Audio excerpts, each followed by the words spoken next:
चलो बेटा पढ़ रहे हैं, बैठ जाओ सब लोग।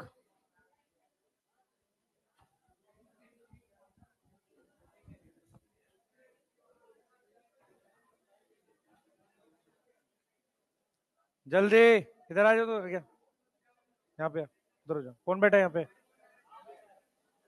इस साइड आ जाओ। वहां नहीं, यहाँ पे, यहाँ बैठ जा।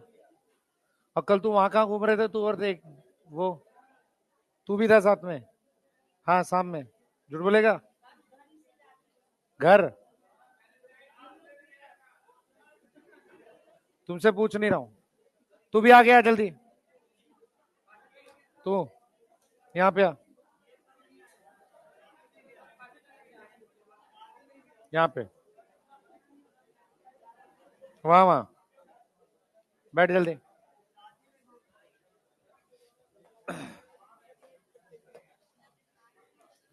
चलो नेक्स्ट कर रहे हैं बेटा फटाफट से।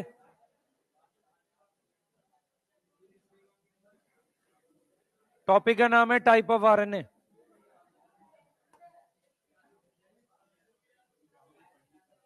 बोर्ड पे ध्यान दो सब।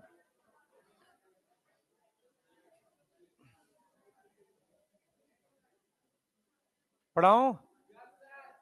ठीक है।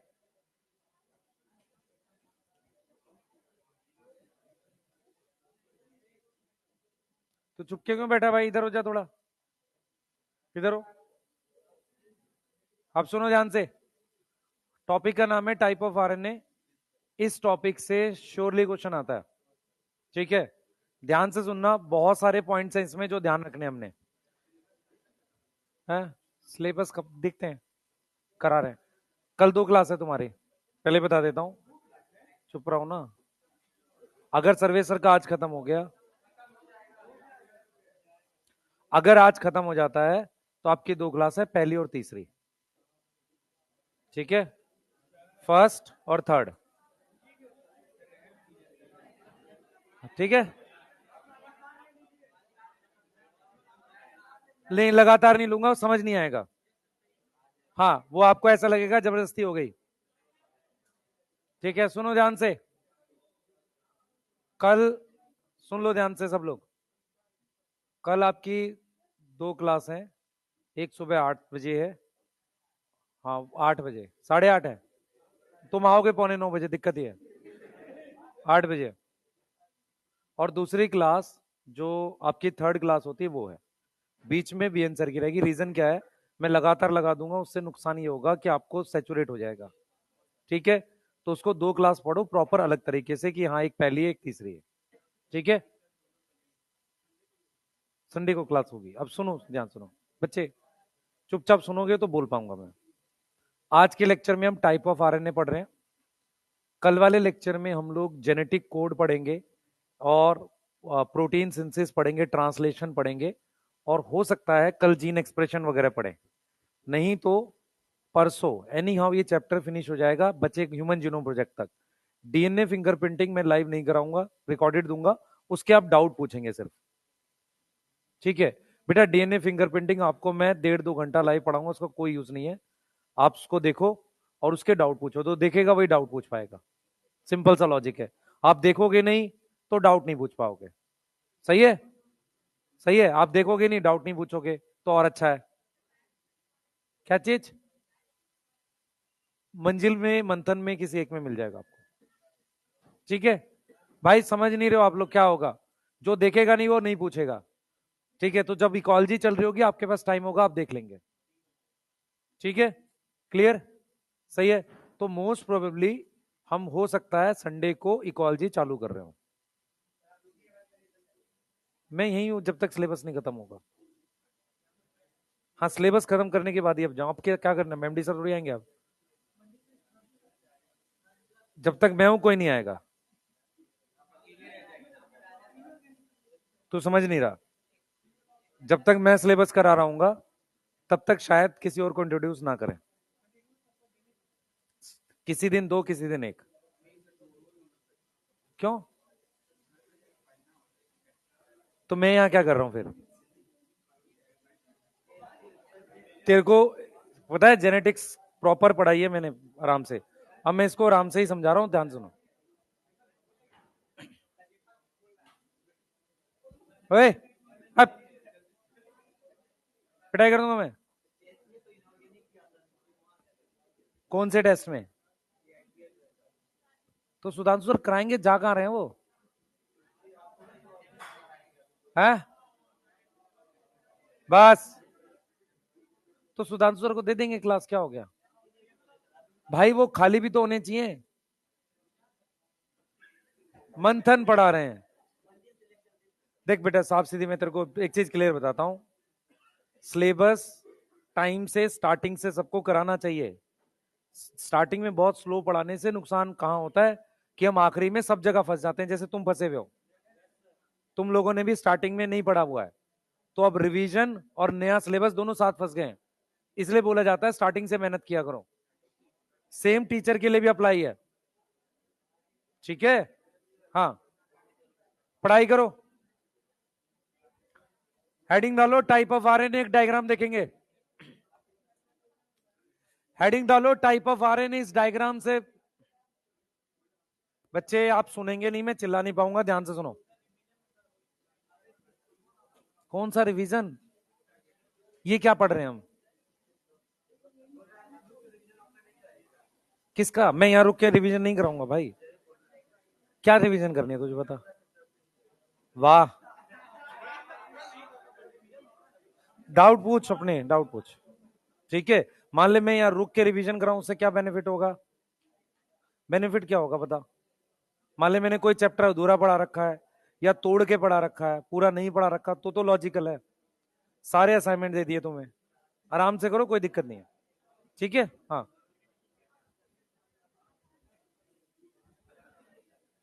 इधर सुनो ध्यान से।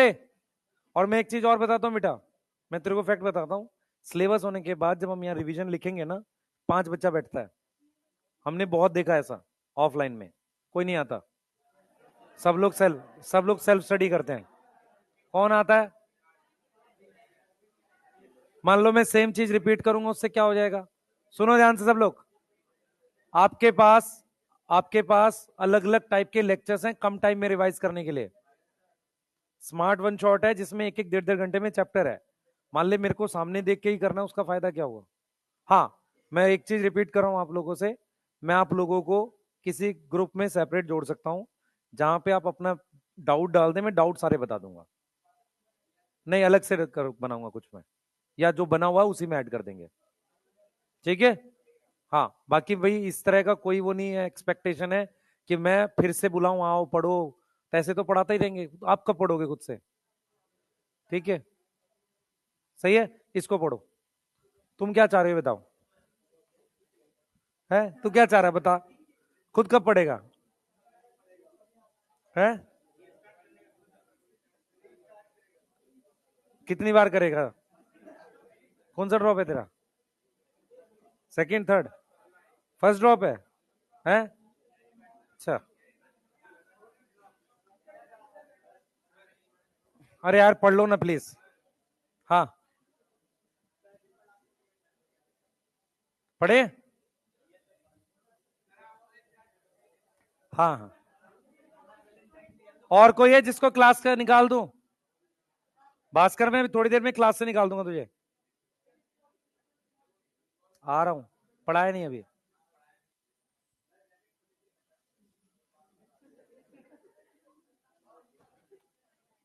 बेटा एडिंग डालो टाइप ऑफ, बच्चे जितना आप टाइम वेस्ट करेंगे आपका नुकसान होगा। प्लीज ध्यान से सुने। ठीक है? 2-3 चीजें हैं आपको, जैसे 1 मिनट सुनो, शांति से रुको। आपको जिन जिन चैप्टर्स का आपको क्या करना है मेरी बात सुनो। बहुत सारे बच्चों का सवाल ये रहता है कि सर एनसीईआरटी पढ़े, नोट्स पढ़े। आपके नोट्स में ही एनसीईआरटी है। एनसीईआरटी को 3-4 बार करोगे, उससे अच्छा अपने नोट्स को बार बार रीड कर लो। एक ये हो गया। दूसरा ये हो गया कि लास्ट में कैसे रिवाइज करोगे। जब आप नोट्स बार बार रीड कर लोगे, आपको अपने नोट्स अच्छे से समझ में आ जाएंगे, तो जल्दी जल्दी रिवाइज हुआ करेगा। तो करना क्या होता है, पूरे पूरे पेज को या तो कोई छोटा पेज वहां लगा लो, 5-7 लाइनें निकलती हैं काम की, सिर्फ पूरे पेज में से 5-7-10 लाइनें से ज्यादा नहीं निकलती। उनको छोटा छोटा पेंसिल से कहीं लिख लिया करो, वो बार बार रिवाइज करना होता है। समझ में आ रहा है? जैसे फॉर एग्जाम्पल पूरे पेज में 6 डाटा है, उसको रिवाइज करना है। ये समझ में आ गया? क्लियर है? नोट्स रिवाइज करने, अपना आपको वो डाटा रिवाइज करना है। तो बाद में जो लोग बोलते हैं ना कि मैं 1 घंटे में पूरा मॉलिक्यूलर रिवाइज करूंगा, वो पूरा मॉलिक्यूलर में सिर्फ क्या करता है, वो नोट का पेज सामने रखता है। तो उस पेज में जो चीजें आपने बार बार रिवाइज करी वो ऑटोमेटिकली दिमाग में फील होती हैं। उसके बाद आपको वो डाटा रिवाइज करना होता है जो आपने उस पेज से शॉर्ट करके लिखा है। पर वो आप कब करोगे? जब आपने उस नोट्स को 3-4 बार कर लिया हो, तब आपका 1 घंटे में मॉलिक्यूलर रिवाइज होना चालू हो जाएगा। यहां से अपने अंदर मल्टीपल रिवीजन की हैबिट डालो। क्लियर है? एक टारगेट है कि मान लो आपने 20 तारीख, 25 तारीख, 30 तारीख, 28 जो भी है, सिलेबस खत्म हो गया है। मान लो इनऑर्गेनिक बचा हुआ है, उसमें कितना, 1 या 2 चैप्टर है, टोटल 4 क्वेश्चन भी नहीं होंगे उसके। चैप्टर चाहे कुछ भी हो, मान लो, और कोऑर्डिनेशन के कितना, 2 क्वेश्चन आता है, 3 आता है, 5 नहीं आता, हद मार के 2 आएगा। 4 कैसे? कौन है 4 वाला भाई? अपने आप लगा हुआ है। मैं केमिकल बॉन्डिंग पढ़ाऊं तो मैं बोलूं 8, असल में दिक्कत ये है ना, मैं एक टॉपिक पढ़ाऊं उसमें बोलूं 8, जोड़ते जोड़ते 45 इनऑर्गेनिक के, 45 ऑर्गेनिक के। नालायक।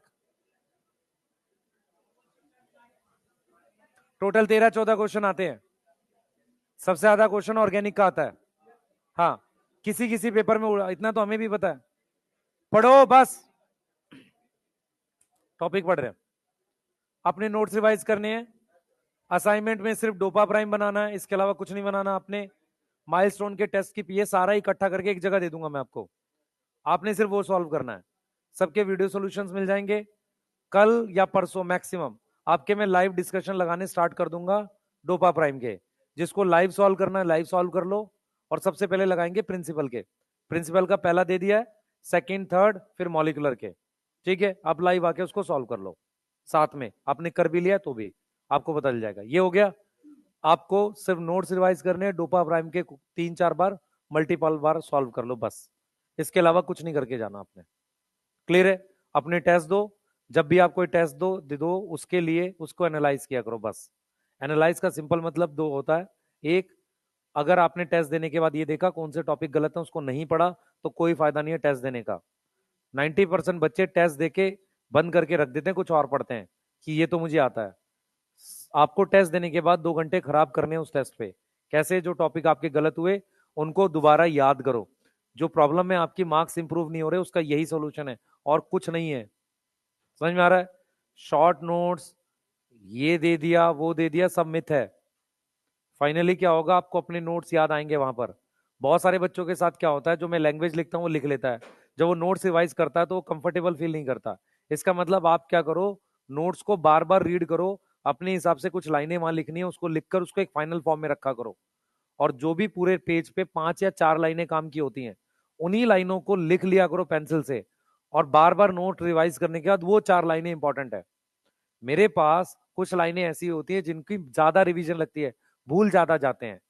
समझ में आ रहा है? तो उनको ज्यादा रिवाइज करना है, ये वो लाइनें हैं आपकी। क्लियर? क्योंकि नोट्स आपके 2 रजिस्टर 3 रजिस्टर होगा बॉटनी का, तो कम से कम आप उसको रिवाइज कैसे करोगे इसका तरीका निकाल लो, नहीं तो फंस जाओगे सारे। क्लियर है? सही है? आगे चल रहे हैं। अब सुनो ध्यान से, इस चैप्टर में क्या क्या रह रहा है। एक टॉपिक है टाइप ऑफ आरएनए, पहला टॉपिक। इसके बाद दूसरा टॉपिक हम लोग पढ़ेंगे जेनेटिक कोड। फिर हमारे पास है protein synthesis, gene expression, human genome project, DNA fingerprinting. ठीक है? टाइप ऑफ आरएनए बताने के लिए एक डायग्राम पहले बताया जाता है, किस हेडिंग के अंदर, टाइप ऑफ आरएनए के अंदर। बोर्ड पे ध्यान रखो भाई, बोर्ड पे ध्यान रखो, बोर्ड पे ध्यान रखो। मैंने ये न्यूक्लियस बनाया, मैं आपको सारे टाइप के आरएनए दिखा रहा हूं और दिखा रहा हूं हम कैसे इसको काम करते हैं। ठीक है? सबसे पहले मेरे पास न्यूक्लियस के अंदर ये जो डीएनए है, इसने ये वाला जो आरएनए बनाया, ये टी आरएनए। बोर्ड पे ध्यान रखो। टॉपिक का नाम है हमारे पास टाइप ऑफ आरएनए। टोटल 5 तरह के आरएनए, अभी लिखना नहीं है, सिर्फ हेडिंग डालो टाइप ऑफ आरएनए। ये डायग्राम देखेंगे। सबसे पहले बेटा मेरे पास जो आरएनए है, वो कौन सा है, देखो ध्यान से, बोर्ड पे ध्यान दो। सबसे पहले मेरे पास ये टीआरएनए है, किससे बना है, डीएनए से। ये समझ में आ रहा है, इस डीएनए से टीआरएनए बना है। टीआरएनए जो होता है उसकी स्टेट चेंज होती है, बोर्ड में फोकस रखो, स्टेट चेन को 1 डिग्री कहते हैं। वो थोड़ा फोल्ड होता है तो 2 डिग्री बनता है, और फोल्ड होता है तो 3 डिग्री बनता है। ठीक है, तो ये जो बना है ये 1 डिग्री स्ट्रक्चर है। 1 डिग्री का मतलब होता है प्राइमरी। इसके बाद हमारे पास बनता है 2 डिग्री, और ऐसा स्ट्रक्चर जिसे इन्वर्टेड एल शेप कहते हैं, ये हमारे पास 3 डिग्री है। ये हमारे पास क्या है, 3 डिग्री है। अब यहां पर ये चीज किस तरीके से बाहर आती है, यहां पर न्यूक्लियर पोर होता है, तो न्यूक्लियर पोर से ये टीआरएनए बाहर आ जाता है। ये टीआरएनए क्या हो जाएगा, बाहर आ जाएगा यहां से। तो ये टीआरएनए जो है हमारे पास ये बाहर आ गया ऐसे, ये टीआरएनए यहां बाहर आ गया, दिख रहा है सबको। टीआरएनए का एक एंड 3 डैश है, एक एंड 5 डैश है, ये 3 डैश है, ये 5 डैश है, दिख रहा है, सही है। अब हमारे पास एक एमआरएनए यहां पर, ये एमआरएनए है, इस एमआरएनए पर एक कोड लिख रहा हूं मैं, बोर्ड पे ध्यान रखो, एक एमआरएनए पर मैं कोड लिख रहा हूं। ये कोड का मतलब होता है 3 न्यूक्लियोटाइड। मैं रिपीट करूंगा, number of nucleotide present in code is 3। तो कोड को हम एक और नाम देते हैं कोडोन। तो इस कोड को क्या नाम दे दिया, कोडोन। क्या नाम दे दिया, कोडोन। तो टीआरएनए के अपोजिट साइड पर यहां यूएसी है, जो इस कोड का अपोजिट है, दिख रहा है सबको। एयूजी का अपोजिट क्या होगा, यूएसी।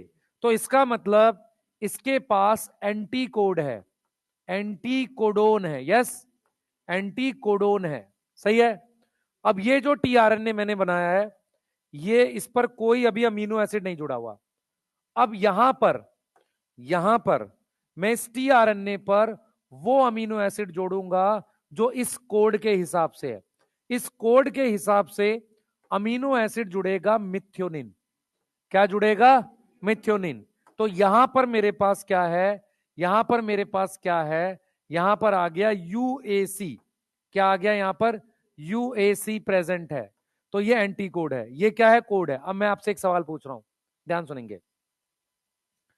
सबसे पहले टीआरएनए का कौन सा स्ट्रक्चर फंक्शनल है, 1 डिग्री, 2 डिग्री, 3 डिग्री, 3 डिग्री, समझ में आ रहा है, 3 डिग्री। पहला क्वेश्चन हो गया, सुनो ध्यान से, बहुत सारे क्वेश्चन है इस पेज पे। पहला क्वेश्चन हो गया कि टीआरएनए का 3 डिग्री स्ट्रक्चर फंक्शनल है। दूसरा यह है कि मैंने इसके 3 डैश एंड पर मिथ्योनिन जोड़ा है, तो आपसे पूछा जाएगा कि टीआरएनए के कौन से एंड पर मिथ्योनिन जोड़ते हैं, 3 डैश एंड पर। कौन से एंड पर मिथ्योनिन जोड़ते हैं, 3 डैश एंड पर। कौन से एंड पर मिथ्योनिन जोड़ते हैं, 3 डैश एंड पर। तो जब मिथ्योनिन जोड़ते हैं तो उसको हम क्या बोलते हैं, चार्ज टीआरएनए।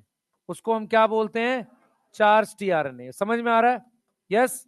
ऐसा टीआरएनए जिस पर अमीनो एसिड जुड़ा है उसको हम क्या बोलते हैं, चार्ज टीआरएनए। समझ में आ गया, उसको हम बोलते हैं चार्ज टीआरएनए। अब मेरी बात सुनो ध्यान से, अगला सवाल, हमने बोला चार्ज टीआरएनए, अगला सवाल सुनेंगे ध्यान से। हम आपको ये कह रहे हैं कि चार्जिंग ऑफ टीआरएनए कहां होती है, न्यूक्लियस या साइटोप्लाज्म, साइटोप्लाज्म, सही है। कौन सा स्ट्रक्चर टीआरएनए का फंक्शनल है, 3 डिग्री। चार्जिंग ऑफ टीआरएनए कहां होती है, साइटोप्लाज्म में।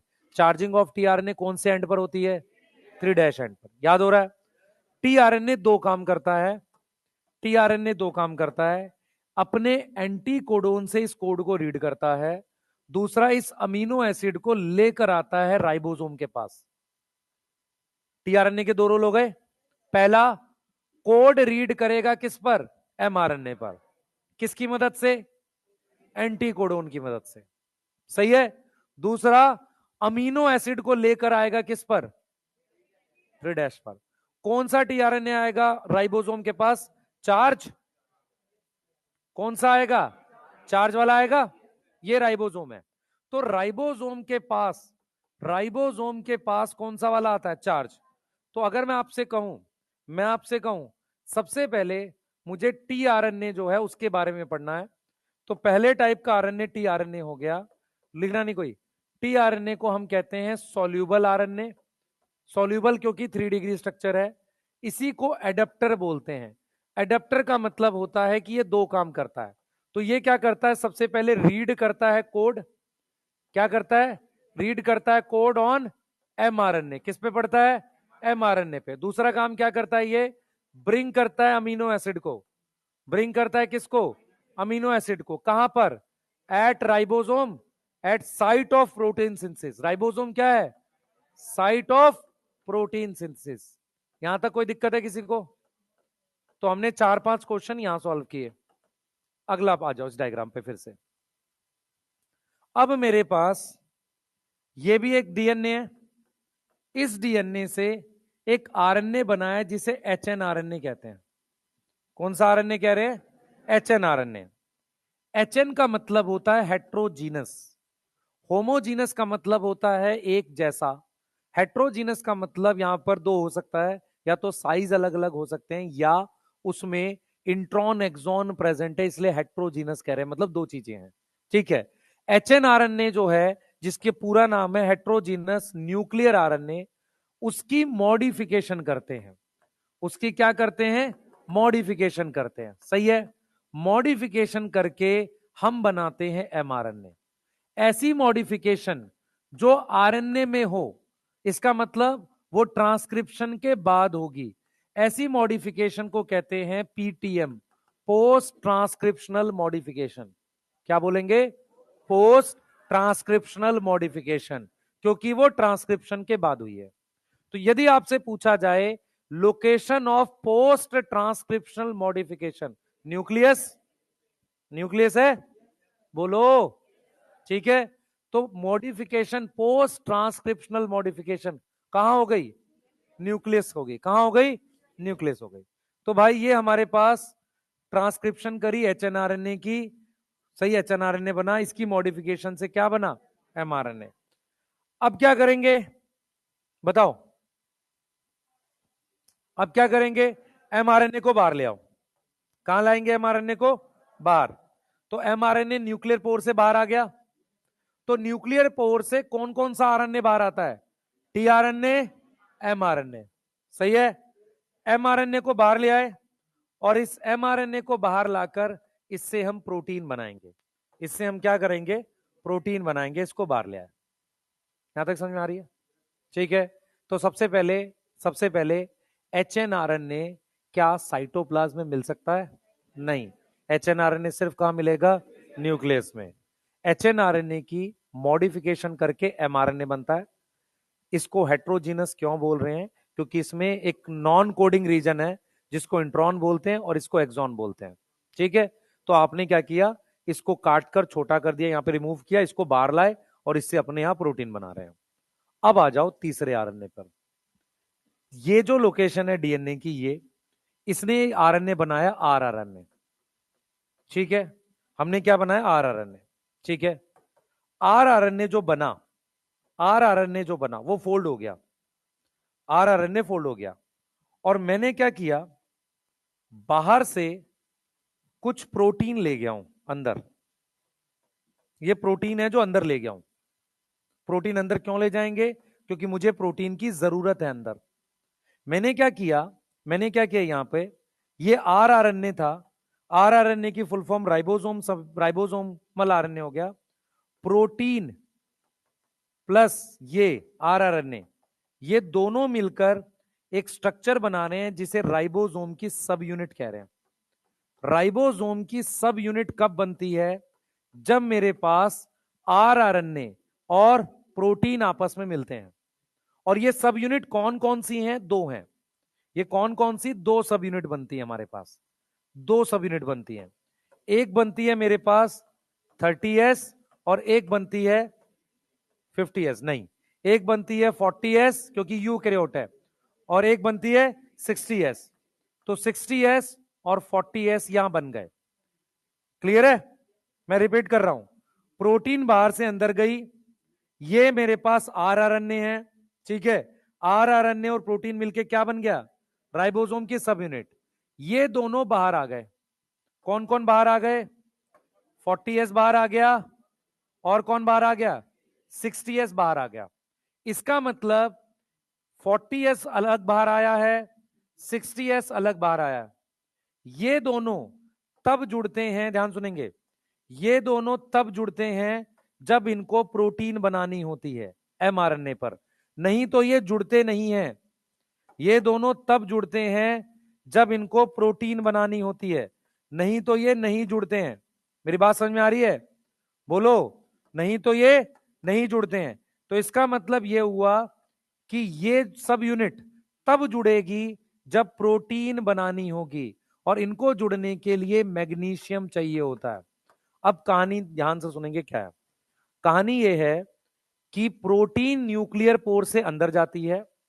एक प्रोटीन वो हो गई जो राइबोसोम में चाहिए, एक प्रोटीन हो सकती है वो एंजाइम जो न्यूक्लियस में चाहिए। न्यूक्लियस में मुझे डीएनए पॉलीमरेज, आरएनए पॉलीमरेज चाहिए, वो बनते साइटोप्लाज्म में है, न्यूक्लियस के अंदर जाएंगे। सही है, क्योंकि वो प्रोटीन है। समझ में आ रहा है? उसके अलावा हिस्टोन्स बनती कहां है? साइटोप्लाज्म में। चाहिए कहां? न्यूक्लियस में, वो भी अंदर जाएंगे। ठीक है, अब मैं कह रहा हूं कि क्यों ना इस लोकेशन को थोड़ा अलग कलर दे दिया जाए, क्योंकि ये वो जगह है जहां पर डेंस स्टेन स्ट्रक्चर है न्यूक्लियस के अंदर, जिसको हम न्यूक्लियोलस बोलेंगे। इसका मतलब आरएनए जहां बनता है उस जगह को क्या बोलते हैं? न्यूक्लियोलस। तो क्वेश्चंस करते हैं। सबसे पहले आरएनए कहां बनता है? न्यूक्लियोलस के अंदर। आरएनए और प्रोटीन मिलके क्या बनाते हैं? राइबोसोम की सब यूनिट। राइबोसोम की सब यूनिट भी न्यूक्लियस में बनती हैं, न्यूक्लियर पोर से बाहर आती हैं, उनकी असेंबली साइटोप्लाज्म में होती है। और असेंबली तब होगी जब प्रोटीन बनानी होगी। कोई दिक्कत? समझ में आ रहा है? इस पेज से कोई ना कोई क्वेश्चन हर साल आता है। ठीक है, इसी से आ जाएगा। ठीक है, क्लियर है? अब हमारे पास क्या क्या चीजें आ गई यहां पर? यहां पर हमारे पास क्या क्या चीजें आ गई देखो। दूसरा आरएनए कौन सा भाई? मैसेंजर। मैसेंजर आरएनए में क्या प्रेजेंट है? क्या प्रेजेंट है? कोड प्रेजेंट है। Yes, code for protein synthesis. Protein ना बोल के हम स्पेसिफिक जाएंगे पॉलीपेप्टाइड, क्योंकि प्रोटीन और पॉलीपेप्टाइड में फर्क होता है। ठीक है, उसके बाद होता है हमारे पास ribosomal RNA. Ribosomal RNA, ribosomal RNA ध्यान से सुनेंगे। राइबोसोमल आरएनए क्या है बेटा? ये कैटलिस्ट की तरह काम करता है। यस, एंड स्ट्रक्चरल पार्ट होता है। मैं बताता हूं कैसे। इधर देखेंगे सब लोग ध्यान से। हमारे पास ये है, बोर्ड पे ध्यान रखो, हमारे पास ये है। हम ये कह रहे हैं बेटा कि ये जो आरएनए बना है, ये आरएनए राइबोसोम में स्ट्रक्चर की तरह काम करता है, स्ट्रक्चर है। उसके अलावा बड़ी सब यूनिट में एक आरएनए होता है जो 28S का आरएनए है, हम पढ़ेंगे डिटेल में। तो ये आरएनए कैसे काम करता है? कैटलिस्ट। कौन सा कैटलिस्ट? पेप्टाइड बॉन्ड बनाने वाला। समझो ध्यान से। तो राइबोसोमल आरएनए राइबोसोम का पार्ट है, दो काम करता है, एक वो स्ट्रक्चर का पार्ट है, दूसरा वो एंजाइम की तरह काम करता है। कौन सा बॉन्ड बनाने के लिए? पेप्टाइड बॉन्ड बनाने के लिए। टीआरएनए दो काम करता है, एक तरफ कोड रीड करता है, दूसरी तरफ अमीनो एसिड को लेकर आता है। अगर ये अमीनो एसिड को लेकर आया तो उन अमीनो एसिड के बीच में पेप्टाइड बॉन्ड कौन बनाएगा? राइबोसोम। अब राइबोसोम को बॉन्ड बनाने के लिए एंजाइम चाहिए। वो एंजाइम कोई प्रोटीन नहीं है, वो एंजाइम एक आरएनए है। समझ आया? बोलो, वो एंजाइम क्या है? एक आरएनए जो पेप्टाइड बॉन्ड बना सकता है। क्लियर है? तो इसीलिए हम क्या लिख रहे हैं कि राइबोसोमल आरएनए जो है कैटलिस्ट और स्ट्रक्चरल पार्ट है, और ये किसका पार्ट होता है? पार्ट ऑफ क्या है? पार्ट ऑफ क्या है? राइबोसोम। किसका पार्ट है? राइबोसोम का पार्ट है। अब आते हैं एसएनआरएनए क्या होता है, ये बता रहा हूं, उसके बाद लिखने के लिए समय दूंगा आपको। एसएनआरएनए क्या है बेटा? इसका पूरा नाम है स्मॉल न्यूक्लियर आरएनए, इसको शॉर्ट में कहते हैं एसएनआरएनए। हमने ये जो डायग्राम देखा, ये वाला, इस डायग्राम में मैंने इस व्हाइट वाले पार्ट को हटा दिया जिसे इंट्रॉन कहते हैं, इनको जोड़ दिया। इस प्रोसेस को कहते हैं स्प्लाइसिंग। क्या बोलते हैं? स्प्लाइसिंग। इस स्प्लाइसिंग को करने वाले जो हैं वो कुछ आरएनए हैं प्रोटीन के साथ। इसका मतलब ये जो HNRNA बना है, इसकी काटपीट करने के लिए कोई RNA है अलग से, उसे ही हम क्या नाम दे रहे हैं, स्मॉल न्यूक्लियर RNA। क्या नाम दे रहे हैं, स्मॉल न्यूक्लियर RNA। तो SNRNA जो है न्यूक्लियस में होगा, इसका रोल है, इन्वॉल्व होता है किसमें, स्प्लाइसिंग में। किसमें इन्वॉल्व हो रहा है, स्प्लाइसिंग में। स्प्लाइसिंग मतलब एक तरीके से मॉडिफिकेशन में, ठीक है। इसके अलावा एक और आरएनए होता है जिसे कहते हैं ScRNA, स्मॉल साइटोप्लाज्मिक RNA। कहानी क्या है पहले समझो। ये मेरे पास mRNA है, दिख रहा है सबको, इस पे ये राइबोसोम लगा हुआ है, ठीक है। ये लार्ज सब यूनिट है, सही है, ये ER है, ये क्या है, ER है। ये है 60S और ये क्या है 30S, नहीं 40S। यहां तक कोई दिक्कत किसी को नहीं, ठीक है, यहां तक कोई दिक्कत तो नहीं है। आगे सुनो, अब क्या है, इससे प्रोटीन की चेन निकल रही है ऐसे। प्रोटीन की चेन के शुरुआत के कुछ amino acid as a signal काम करते हैं। कैसे काम करते हैं, सिग्नल। एक RNA साइटोप्लाज्म में अलग से बिखरा होता है, इस साइटोप्लाज्म को कहते हैं ScRNA। ये क्या करता है, ये सिग्नल को रिकॉग्नाइज करता है। सिग्नल को रिकॉग्नाइज करता है किस पे, पॉलीपेप्टाइड पे। ये जो चेन आ रही है बेटा, ये निकल रही है जो चेन यहां पर, ये कौन सी चेन है, पॉलीपेप्टाइड चेन है। कौन सी चेन है, पॉलीपेप्टाइड चेन है। इसके शुरुआत के कुछ अमीनो एसिड ये एज अ सिग्नल की तरह काम करते हैं। तो ये क्या करता है, ये क्या करेगा, ये इसको पकड़ के, इसको पकड़ के इनको खींच के नीचे ले आता है कि तुम एक काम करो, इस पर जाकर लग जाओ, ताकि जो प्रोटीन की चेन हो वो ल्यूमन में जाए ER के, ताकि पैक करके गोल्जी के पास भेज सकें। तो ये जो स्मॉल साइटोप्लाज्मिक RNA है, जिसको हम ScRNA कह रहे हैं, वो क्या करता है बेटा, वो सिग्नल रिकॉग्नाइज करता है किस पे, पॉलीपेप्टाइड पर। और क्या करता है, ब्रिंग करता है किसको, राइबोसोम को, और किसको, mRNA को, और किसको, पॉलीपेप्टाइड को। कहां पर, ER पर। कहां पर, ER पर। उससे क्या होता है, वो प्रोटीन जो है वो अंदर जाने लगती है और अंदर जाके फोल्ड होती है। और ये क्या करता है, इसको लेकर आता है और यहां लग जाता है, ये यहां अटैच हो जाता है और इनको यहां लगा देता है। कहां पर, कहां लगा देता है इनको, इनको सरफेस पे लगा देता है ER के। सिंपल सा लॉजिक है। स्मॉल साइटोप्लाज्मिक RNA, साइटोप्लाज्म में छोटा सा एक RNA होते हैं जो जो उसमें साइटोप्लाज्म में बनते हुए राइबोसोम की प्रोटीन को कहां लेकर आते हैं, कहां लेकर आते हैं, ER पर लेके आते हैं। क्लियर है। एक्चुअल में क्या था, ये प्रोटीन फोल्ड करके गोल्जी के पास भेजनी थी, ये ऐसे साइटोप्लाज्म में चालू हो गई, तो उनको लेकर आना है ER पे, ताकि ER के ल्यूमन में रखेंगे, वहां से पैकेट बना के किसको देंगे, गोल्जी के cis face trans face, cis face पे वो मॉडिफाई करके ट्रांस से बाहर। क्लियर, ये समझ में आ रहा है।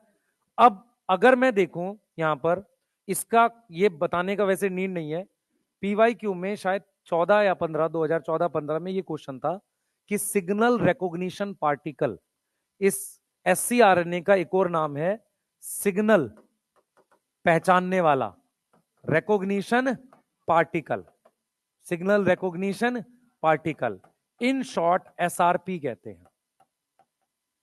यस, सही है। बस इतना याद रखो, प्रोटीन को यहां लेके आता है। अब हमारे पास ये डायग्राम है, इस डायग्राम पे ही सब कुछ है, मेन इसी पे है।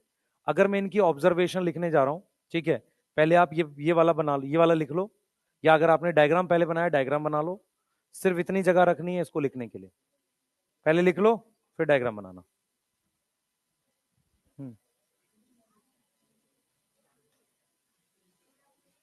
बेटा RNA न्यूक्लियस, सारे RNA न्यूक्लियस के अंदर बने, कुछ प्रोटीन लाके जोड़ी, राइबोसोम की सब यूनिट बनी, अब वो सब यूनिट बाहर जाएगी। हाँ हाँ बच्चे, प्रोटीन कहां बनती है, साइटोप्लाज्म में। प्रोटीन बनवाएगा कौन, RNA। ठीक है, क्लियर है। पूछ क्या रहे हैं, मुझे तो ये नहीं समझ में अभी तक। तो ये तो नहीं पूछ रही कि प्रोटीन बनाने के लिए राइबोसोम चाहिए और राइबोसोम के लिए प्रोटीन चाहिए, ऐसा तो कुछ नहीं पूछ रही है। हाँ बेटा,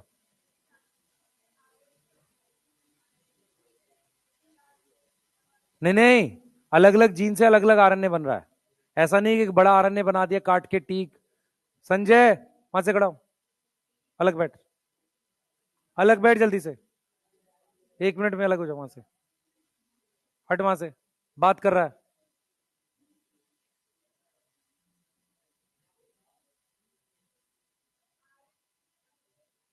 बच्चे अलग अलग जीन है अलग अलग आरएनए की, ऐसा नहीं कि एक सिंगल आरएनए बनाकर उसको,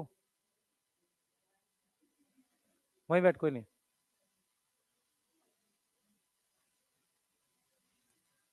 ठीक है, मैं क्या बोल रहा हूं समझ में आया? अलग अलग जीन है अलग अलग आरएनए की। तू क्या पूछ रही है?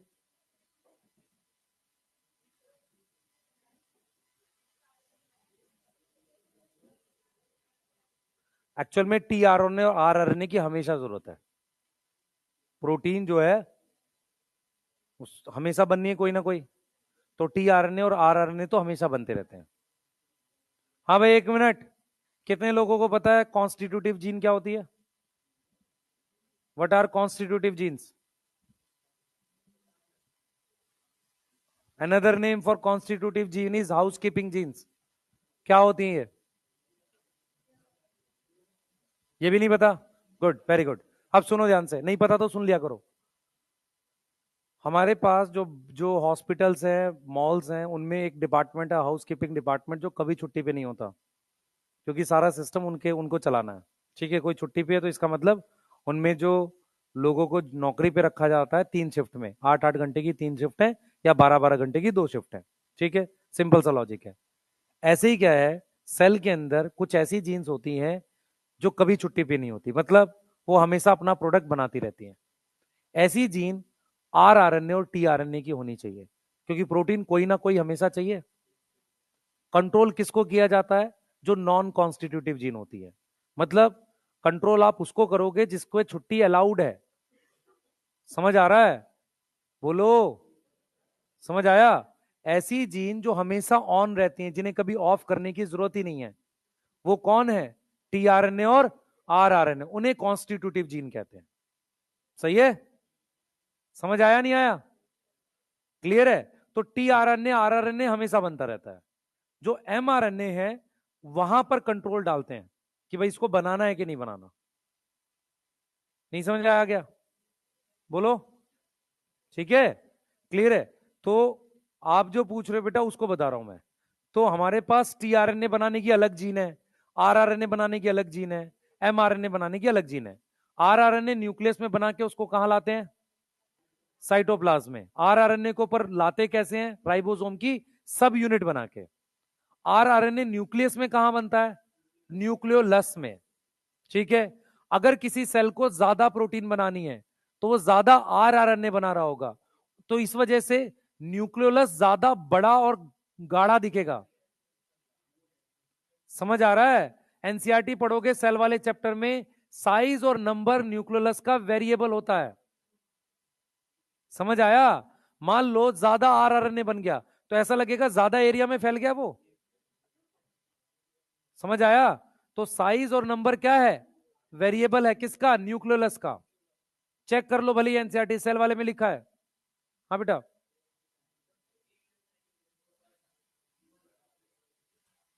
अलग अलग जीन की जरूरत है। जीवन में अलग जीन एक्सप्रेस हो रही है, जी2 में अलग जीन एक्सप्रेस हो रही है, सेम जीन नहीं है।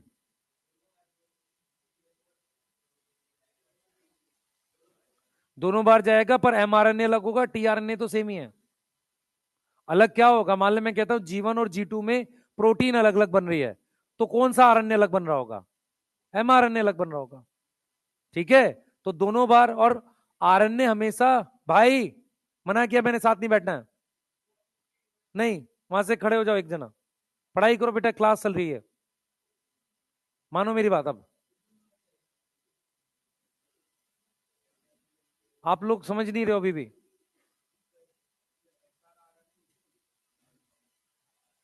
हाँ, इसी को बोल रहे होंगे। एस आर आर ने कहा लिखा हुआ है? क्या लिखा है? 5 S R R N A वो अलग है, आ रहा हूं उसमें।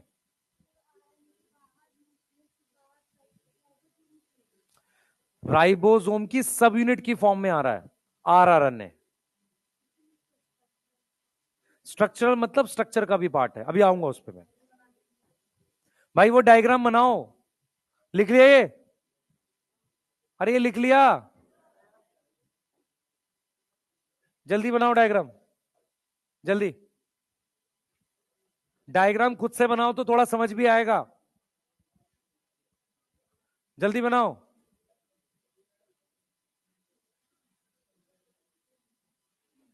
एग्जैक्ट 4 मिनट है तुम्हारे पास डायग्राम बनाने के लिए, जल्दी बनाओ। और जिन्होंने बना रखा है वो एनसीईआरटी रीड करो। हाँ बेटा आ रहा हूं। हाँ 1 मिनट रुक बच्चे, पढ़ाई पे ध्यान दे, कुछ फायदा नहीं होगा, समय निकल जाता है। हाँ बेटा 1 मिनट रुक, क्या बोल रहा है वो बता।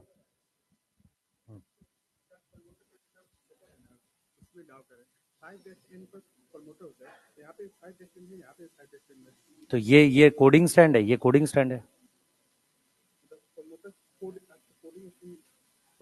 यस हाँ बेटा।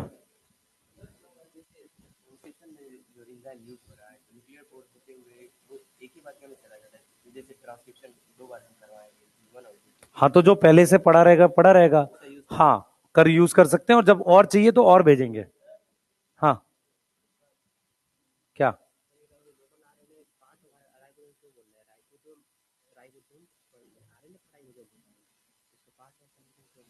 ये किताब पेज का बना हुआ है तो पेज पार्ट नहीं है किताब का, है ना? ऐसे ही आरआरएनए से राइबोसोम बनता है। हाँ आरआरएनए प्लस प्रोटीन मिला के राइबोसोम है। हाँ बेटा बोल बोल जल्दी बोल। क्वेश्चन ना पूछ, हाँ बोल बोल पर पूछ ले। जीनोटाइप टेस्ट क्रॉस होता है, पढ़ ध्यान से आ जाएगा आंसर। मेल फीमेल का कुछ नहीं है, crossing of F2 progeny with male parent. देख F1 तो हट ही गया, बी और सी हट गया, ठीक है सुन सही। 1 मिनट रुकना, पूरा हमें पढ़ने तो देख बार। A common test to find genotype of hybrid is crossing of one F2 progeny with female, studying the sexual behavior, crossing of one with F1 और crossing of F2। सी आएगा, सही है। वो क्या बोल रहा है पता है तुझे, क्यों गलत है? पहले देख, खोल दोबारा बताता हूं। देख, crossing of one F2 with female parent, हम लोग क्या करते हैं, जो टॉल आता है F1 का उसको क्रॉस कराते हैं किसी से भी। अब इसमें रिसेसिव लिखा नहीं हुआ है। नहीं, इसके इसके जो 4 ऑप्शन है ना, उनमें बाकी 3 ज्यादा गलत हैं। बी वाला स्टडिंग द सेक्सुअल बिहेवियर क्यों पढ़ना है? बी वाला तो सेक्सुअल बिहेवियर लिखा हुआ है। सी लिखा है, उसमें 2 में F2 लिखा हुआ है, एक में F1 लिखा हुआ है। F1 पे कर रहे हैं, कर किसी भी सकते हैं, वो ज्यादा गलत है। हाँ बेटा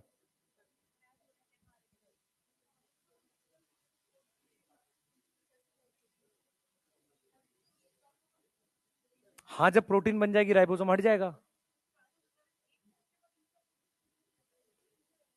एक mRNA पर कई राइबोसोम प्रोटीन बना सकते हैं। हाँ ठीक है, जब तक वो आरएनए खत्म नहीं हो जाता, ठीक है।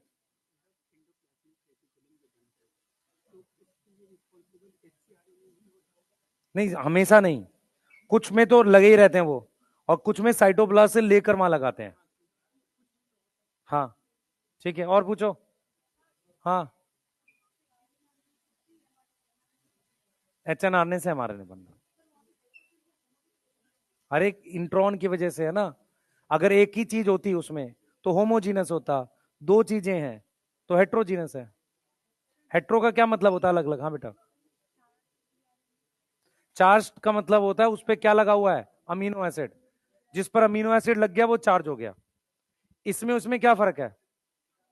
अमीनो एसिड, तो अमीनो एसिड लगने की वजह से चार्ज कह रहे हैं। हाँ भाई पूछो। भाई 60S बड़ी सब यूनिट है छोटी सब यूनिट, तो 60 इन दोनों में से ये आरआरएनए, ये रहा येलो कलर, प्रोटीन है, सॉरी प्रोटीन और आरआरएनए। हाँ, नहीं नहीं, ये जब लेकर आता है ना तो ये वहीं वहीं जुड़ेगा जहां AUG होगा। इस पर और भी कोड है, तो ये जुड़ेगा कहां पर, जहां पर वो फिट हो जाएगा ना उसमें, उस तरीके से। हाँ, RNA प्लस प्रोटीन से राइबोसोमल सब यूनिट बनती है। अरे बना लिया, एक मिनट रुको। राइबोसोम दो चीजों को मिलकर बना हुआ है, एक RNA plus protein. RNA nucleus में बना है, प्रोटीन साइटोप्लाज्म में बनी है, वो अंदर आएगी, दोनों मिलके सब यूनिट बनाएंगे, सब यूनिट मिलके राइबोसोम साइटोप्लाज्म में बनेगा। सब यूनिट कहां बनती है, न्यूक्लियस में। राइबोसोम असेंबल कहां होता है, साइटोप्लाज्म। ठीक है, और कब जुड़ता है, प्रोटीन। कौन सा मिनरल चाहिए, लिख लिया, जल्दी करेंगे, मैं इसके पॉइंट्स लिखवा रहा हूं। अरे बच्चे, तुझे ये कलर कैसा दिख रहा है, रेड, और ये दो कलर हैं, इसका मतलब दो अलग अलग चीजें हैं उसमें, इसलिए उसको हेट्रोजीनस कह रहे हैं। इसमें एक ही चीज है, इन मैक्सॉन, उसमें एक्सॉन और इंट्रॉन दो चीजें हैं, दो होने की वजह से उसको हेट्रोजीनस कह रहे हैं। होमोजीनस का क्या मतलब होता है, एक ही चीज। ठीक है, तू कह रही है नहीं कोड ही होते हैं, मैं कह रहा हूं दो अलग अलग चीजें हैं। और बताओ, है, अरे अभी आ रहा हूं, ये नहीं करना, मैं तुम्हें जो जो बातें बताई वो आ गई समझ, पहले बताओ बस। अभी तो ये पढ़ाना है टॉपिक, ये तो चित्र बनाया अभी सिर्फ। चले अगली लाइन लिखेंगे, चलो जल्दी फास्ट। अब मैं पॉइंट्स बोल रहा हूं, लिखेंगे सब लोग जल्दी से।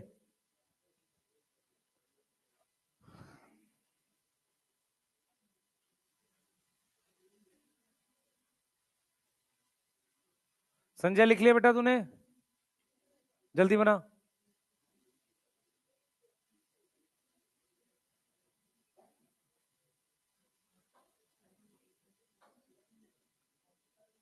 भास्कर एनसीईआरटी पढ़ फटाफट से। हाँ, आ रहा हूं, सब पे आ रहा हूं, सब बताऊंगा अभी, बस एक मिनट रुक जा, आज ये टॉपिक पूरा कराना है इसको।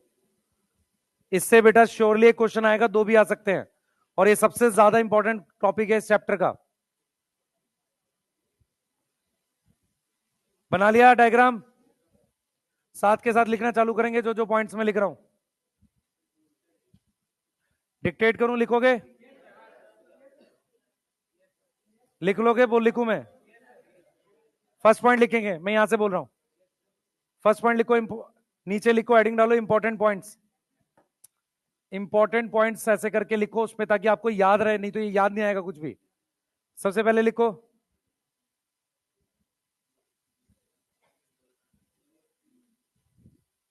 फर्स्ट पॉइंट लिखेंगे, लिखो, लिखो gene for, gene, gene gene भाई, gene for tRNA and rRNA, gene for tRNA and rRNA, gene GENE वाला जीन, हाँ, gene for tRNA and rRNA always express, always express, always express. ठीक है, bracket में लिखो कॉन्स्टिट्यूटिव, ब्रैकेट में क्या लिखोगे, है कॉन्स्टिट्यूटिव, हाँ लिख देता हूं इसकी, हाँ ठीक है, gene for rRNA and tRNA is constitutive, मतलब ऑलवेज एक्सप्रेस। कॉन्स्टिट्यूटिव समझ में आ गया, ठीक है, अगला पॉइंट लिखो, अगला पॉइंट लिखो, लिखो, लिखो transcription of, transcription of, transcription of tRNA, tRNA, transcription of tRNA give 1 degree structure, transcription of tRNA give 1 degree structure, फिर एरो बना के लिखो 2 डिग्री, एरो बना के लिखो 2 डिग्री, फिर एरो बना के लिखो 3 डिग्री, सही है। and this 3-degree structure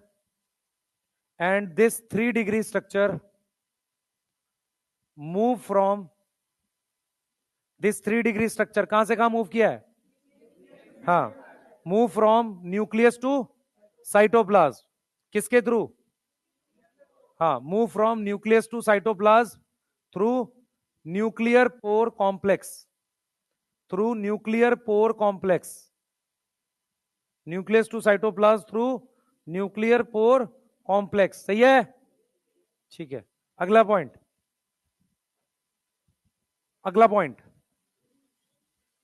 through nuclear pore complex. Next point है बेटा,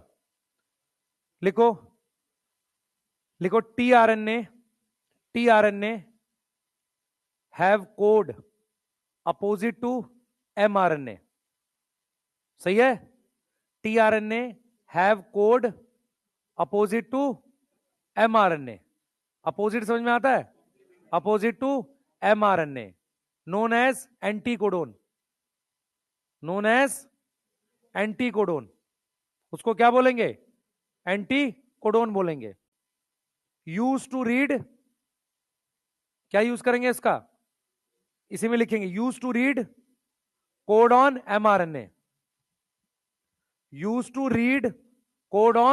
एमआरएनए, भाई टीआरएनए पर कोड है अपोजिट टू एमआरएनए, उसे एंटीकोडोन कह रहे हैं।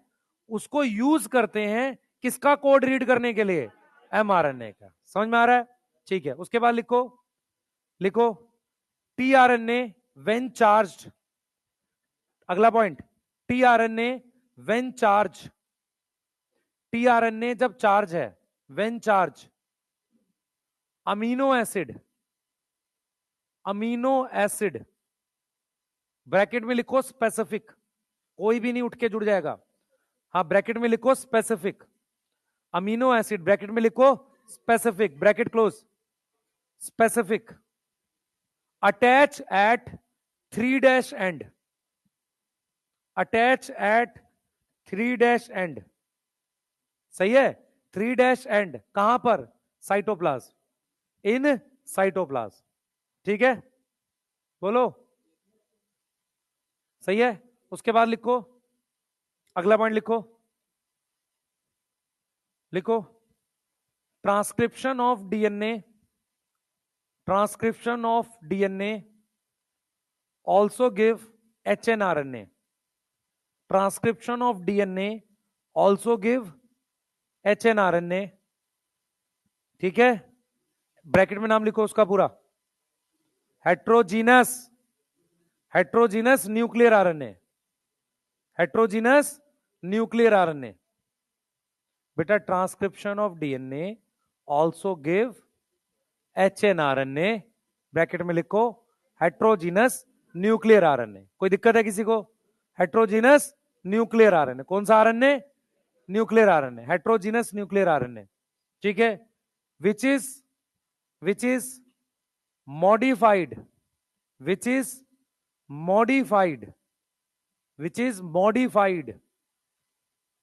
ब्रैकेट में लिखो, मॉडिफाइड के ब्रैकेट में लिखो पोस्ट ट्रांसक्रिप्शनल मॉडिफिकेशन। क्या लिखोगे? Post transcriptional modification, bracket close. Modified bracket में क्या लिखना है? Post transcriptional modification into, bracket close हो गया, इनटू एमआरएनए। भाई hnRNA is modified into mRNA, modification के ब्रैकेट में लिखा है पोस्ट ट्रांसक्रिप्शनल मॉडिफिकेशन। ठीक है, अब एमआरएनए क्या होगा?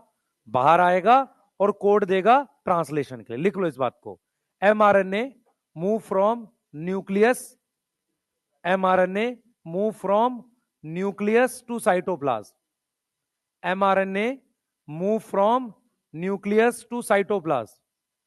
एमआरएनए कहां से कहां मूव किया है? Move from nucleus to cytoplasm for translation, mRNA nucleus से साइटोप्लाज्म में मूव किया है फॉर ट्रांसलेशन। अब मेरी बात सुनो ध्यान से, अब सुनो सब लोग ध्यान से। हाँ, यहां पे दो चीजें बता रहा हूं। जब हम इंसुलिन बनाते हैं तो वहां पर मॉडिफिकेशन लिखी है पोस्ट ट्रांसलेशनल मॉडिफिकेशन, वो साइटोप्लाज्म में होगी, क्योंकि ट्रांसलेशन साइटोप्लाज्म में होती है। समझ में आया? बोलो, समझ में आया? पोस्ट ट्रांसक्रिप्शनल मॉडिफिकेशन कहां होगी? न्यूक्लियस में, क्योंकि वो न्यूक्लियस में हो रही है। तो पोस्ट ट्रांसलेशनल मॉडिफिकेशन कहां होगी? साइटोप्लाज्म। इतनी बात समझ में आ रही है? अब इधर देखेंगे ध्यान से, प्रोकैरियोट में ये न्यूक्लियस नहीं है, पहला पॉइंट, प्रोकैरियोट में न्यूक्लियस नहीं है। दूसरा पॉइंट, प्रोकैरियोट में एमआरएनए डायरेक्टली बनता है, सही है, एमआरएनए डायरेक्टली बनता है। अब जरा सुनना ध्यान से, यूकैरियोट में प्रोटीन बनाने को लेके 4 स्टेप हैं, उसके बाद ही प्रोटीन बन पाती है। पहला एचएनआरएनए बनाना, पहला। दूसरा इसको मॉडिफाई करना, तीसरा मॉडिफाई वाले को बाहर लाना, और चौथा स्टेप है उससे प्रोटीन बनाना। अगर मैं किसी एक भी स्टेप को रोक दूंगा तो प्रोटीन नहीं मिलेगी, सही है? किसी भी एक स्टेप को रोक दूंगा तो प्रोटीन नहीं मिलेगी। क्या मेरी बात समझ पा रहे हैं? ठीक है। जब हम जीन एक्सप्रेशन पढ़ेंगे, लास्ट टॉपिक जो रहेगा, उसमें बताएंगे कि यूकैरियोट में 4 लेवल पर कंट्रोल किया जा सकता है। ट्रांसक्रिप्शनल, ट्रांसक्रिप्शन पे, पोस्ट ट्रांसक्रिप्शनल मॉडिफिकेशन पे, ट्रांसपोर्ट पे, और ट्रांसलेशन पे। पहला transcription, post transcriptional modification, transport, translation. सही है? ठीक है। अगली चीज सुनेंगे, प्रोकैरियोट्स में डायरेक्टली एमआरएनए बनता है, तो मॉडिफिकेशन गायब, न्यूक्लियस नहीं होता तो ट्रांसपोर्ट गायब, सही है? तो प्रोकैरियोट में जीन को 2 ही लेवल पे कंट्रोल कर सकते हैं, या तो ट्रांसक्रिप्शन हो जाएगी, सही है, या तो ट्रांसक्रिप्शन नहीं होगी। ट्रांसक्रिप्शन हो गई, या तो ट्रांसलेशन होगी या नहीं होगी। क्लियर है? तो यूकैरियोट में प्रोटीन 4 लेवल पे कंट्रोल हो सकती है, और प्रोकैरियोट में 2 लेवल पे। अगली बात सुनेंगे मेरी बात, यूकैरियोट में ट्रांसलेशन लेवल पर कंट्रोल होती है। यह बात कैसे हम बोल रहे हैं सुनना। आप अगर ध्यान से देखो, आरबीसी, आरबीसी में न्यूक्लियस नहीं होता, ठीक है? 2 ऑप्शन है, या तो मैंने जरूरी आरएनए उसको बना के दे दिए और फिर न्यूक्लियस हटा दिया। दूसरा ऑप्शन है कि मैंने आरएनए से प्रोटीन बना दी और उसको दे दी 120 दिन के लिए। मान लो मैंने उसको कहा कि एक काम करते हैं, तुम्हें आरएनए बना के दे जाता, न्यूक्लियस ने कहा मैं तुझे आरएनए बना के दे जाता हूं, तू प्रोटीन बना लियो अपने आप से, ठीक है? तो वहां पर एकमात्र लेवल कंट्रोल बच जाता है ट्रांसलेशन, बाकी के ऊपर के 3 गायब हो गए। समझ आ रहा है? एक और एग्जांपल, आप लोगों ने वो पढ़ा था कि जीन जो कोई चीजें कंट्रोल करते हैं हम लोग, जब रिसेप्टर सरफेस पे होता है प्रोटीन हार्मोन का, सही है, वो अंदर जाके किसी एंजाइम को एक्टिव करता है, सही है, अंदर जाके किसी एंजाइम को एक्टिव करता है। वहां पर भी आप ट्रांसलेशनल लेवल पे कंट्रोल कर सकते हो। लेकिन जब स्टीरॉयड और हार्मोन एंटर करता है तो वो सीधे न्यूक्लियस के अंदर जाता है, सही है, तो वो कोशिश करता है मैं कौन से लेवल पे कंट्रोल करूं, ट्रांसक्रिप्शन लेवल पे। ठीक है, ये वाली बात कम समझ आई, इसको बाद में करेंगे। अभी आपको ये वाली बात समझ में आ गई कंट्रोल कैसे करते हैं हम लोग, ठीक है? अच्छा, बेस्ट प्लेस है ट्रांसक्रिप्शन लेवल पे, बताता हूं क्यों। आप एमआरएनए बनाकर उसे वेस्ट करो, इससे अच्छा बनाओ ही मत, सही है? लेकिन आपको यह पता है कि हां आगे जरूरत पड़ेगी, फिर बना लो। समझ आया नहीं आया? बोलो। मान लो आपको खाना नहीं बनाना है तो सब्जी मत काटो, सही है, दाल मत, वेस्ट हो जाएगा। आपको पता है सामने बनाना है, काट के रख लो। इसीलिए कंट्रोल ट्रांसलेशन पर भी रहता है। क्लियर है? सही है। पर मेन कंट्रोल बैक्टीरिया को हमेशा ट्रांसक्रिप्शन पर दिया गया है। रीजन क्या है? बैक्टीरिया के पास चैम्बर नहीं है, बाद में कंट्रोल करना मुश्किल होगा। जब सब कुछ एक ही चैम्बर पे होना है तो बाद में कंट्रोल करना मुश्किल होगा, सही है? मूवी देखते हो ना कि वो लोग कुछ टेररिस्ट हैं, उनको जहां वहीं पकड़ लो, बाद में वो सिटी में निकल गए, फिर पकड़ में नहीं आएगा, सही है? मतलब आरएनए निकल गया ना एक बार, साइटोप्लाज्म में फैल गया, फिर पकड़ना मुश्किल है, बनने ही मत दो। मैं कंट्रोल पढ़ा रहा हूं तो कुछ और बात कर, ठीक है, सही है। चले लिखे आगे, कुछ पॉइंट से बोलता हूं। क्या है हमारे पास? ठीक है, अगला पॉइंट लिखो, नेक्स्ट पॉइंट लिखो, नेक्स्ट पॉइंट लिखो, नेक्स्ट पॉइंट लिखेंगे, लिखो आरआरएनए, आरआरएनए सिंथेसाइज, अगला पॉइंट लिखना है, आरआरएनए सिंथेसाइज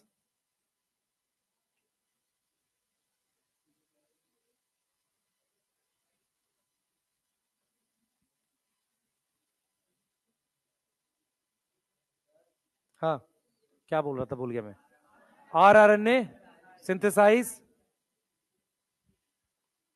आरआरएनए सिंथेसाइज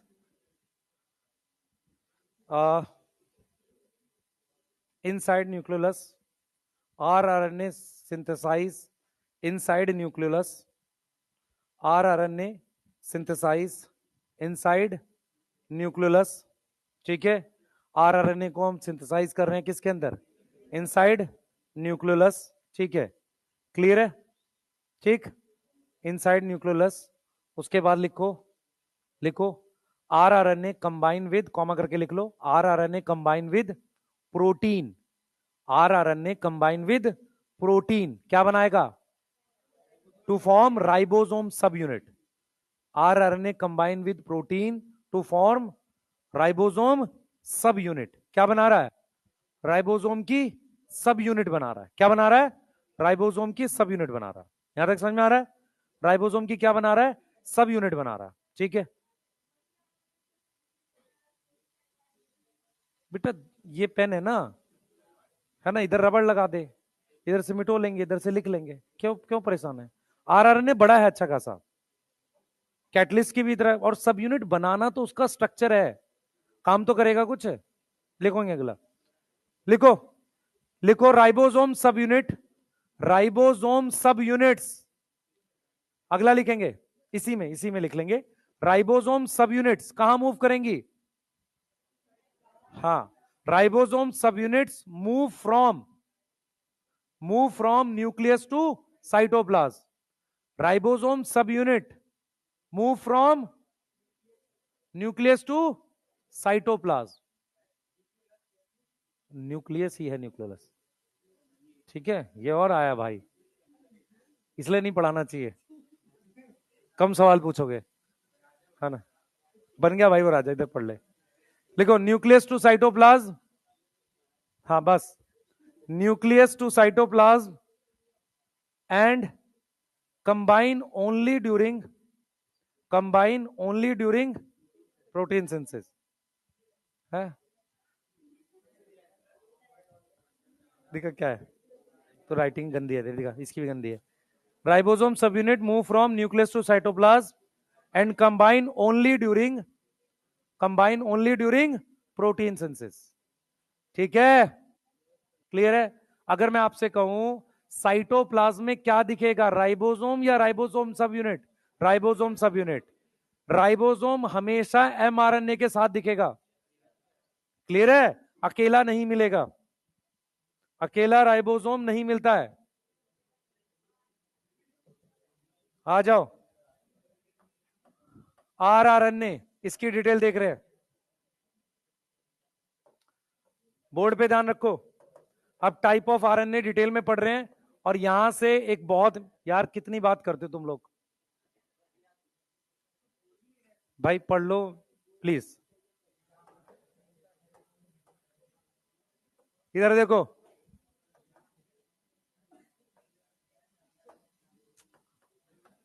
पढ़ लो भाई, आज समोसा मिल सकता है,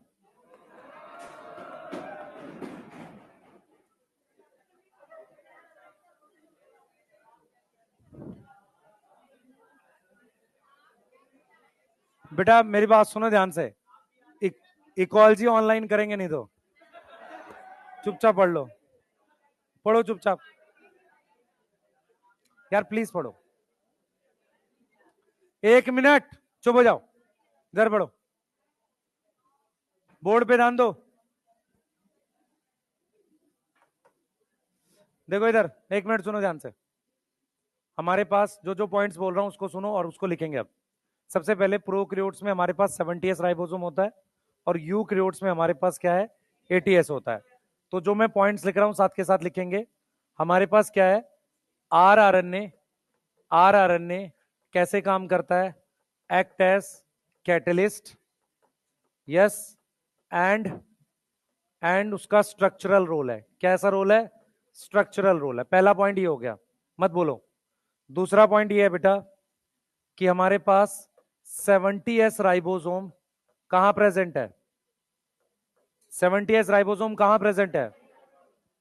प्रोकैरियोट्स में और ऑर्गेनल्स में। प्रोकैरियोट्स में कहां पर? साइटोप्लाज्म, यस, और हमारे पास ऑर्गेनल्स में है। और कहां है? ऑर्गेनल्स में है। 80s राइबोसोम कहां है? ये कहां पर है बेटा? यूकैरियोट्स में। प्लीज ध्यान से पढ़ें प्लीज, यूकैरियोट्स में। ठीक है, यहां तक समझ में आ रही है? ठीक है। हमारे पास मैं 2 सब यूनिट्स बनाने जा रहा हूं, ध्यान से देखेंगे सब लोग। हमारे पास सबसे पहले मैंने ये सब यूनिट बनाई है, छोटी वाली सब यूनिट है, और यहां पर ये बड़ी सब यूनिट बनाई है। ठीक है, यहां पर मैंने क्या है, ये बड़ी सब यूनिट बनाई है। ये मैं प्रोकैरियोट्स के लिए बना रहा हूं। ठीक है, तो मैंने ये प्रोकैरियोट्स के लिए बनाई है, और ये वाली मैंने प्रोकैरियोट्स का 30s बनाया। इधर देखो सब लोग, ये मेरे पास 30s है, तो ये कौन सी हो गई? स्मॉल हो गई, सही है। और ये मेरे पास 50s है, ये कौन सी हो गई? लार्ज सब यूनिट हो गई। जब मैं इन दोनों को मिला देता हूं, ध्यान सुनेंगे, जब मैं इन दोनों को मिला देता हूं तो मेरे पास कंबाइंड 70s राइबोसोम है। यस, 70s राइबोसोम आपको तब दिखेगा जब ये एमआरएनए पे होगा। ये लाइट क्यों ऑफ किया यार किसने?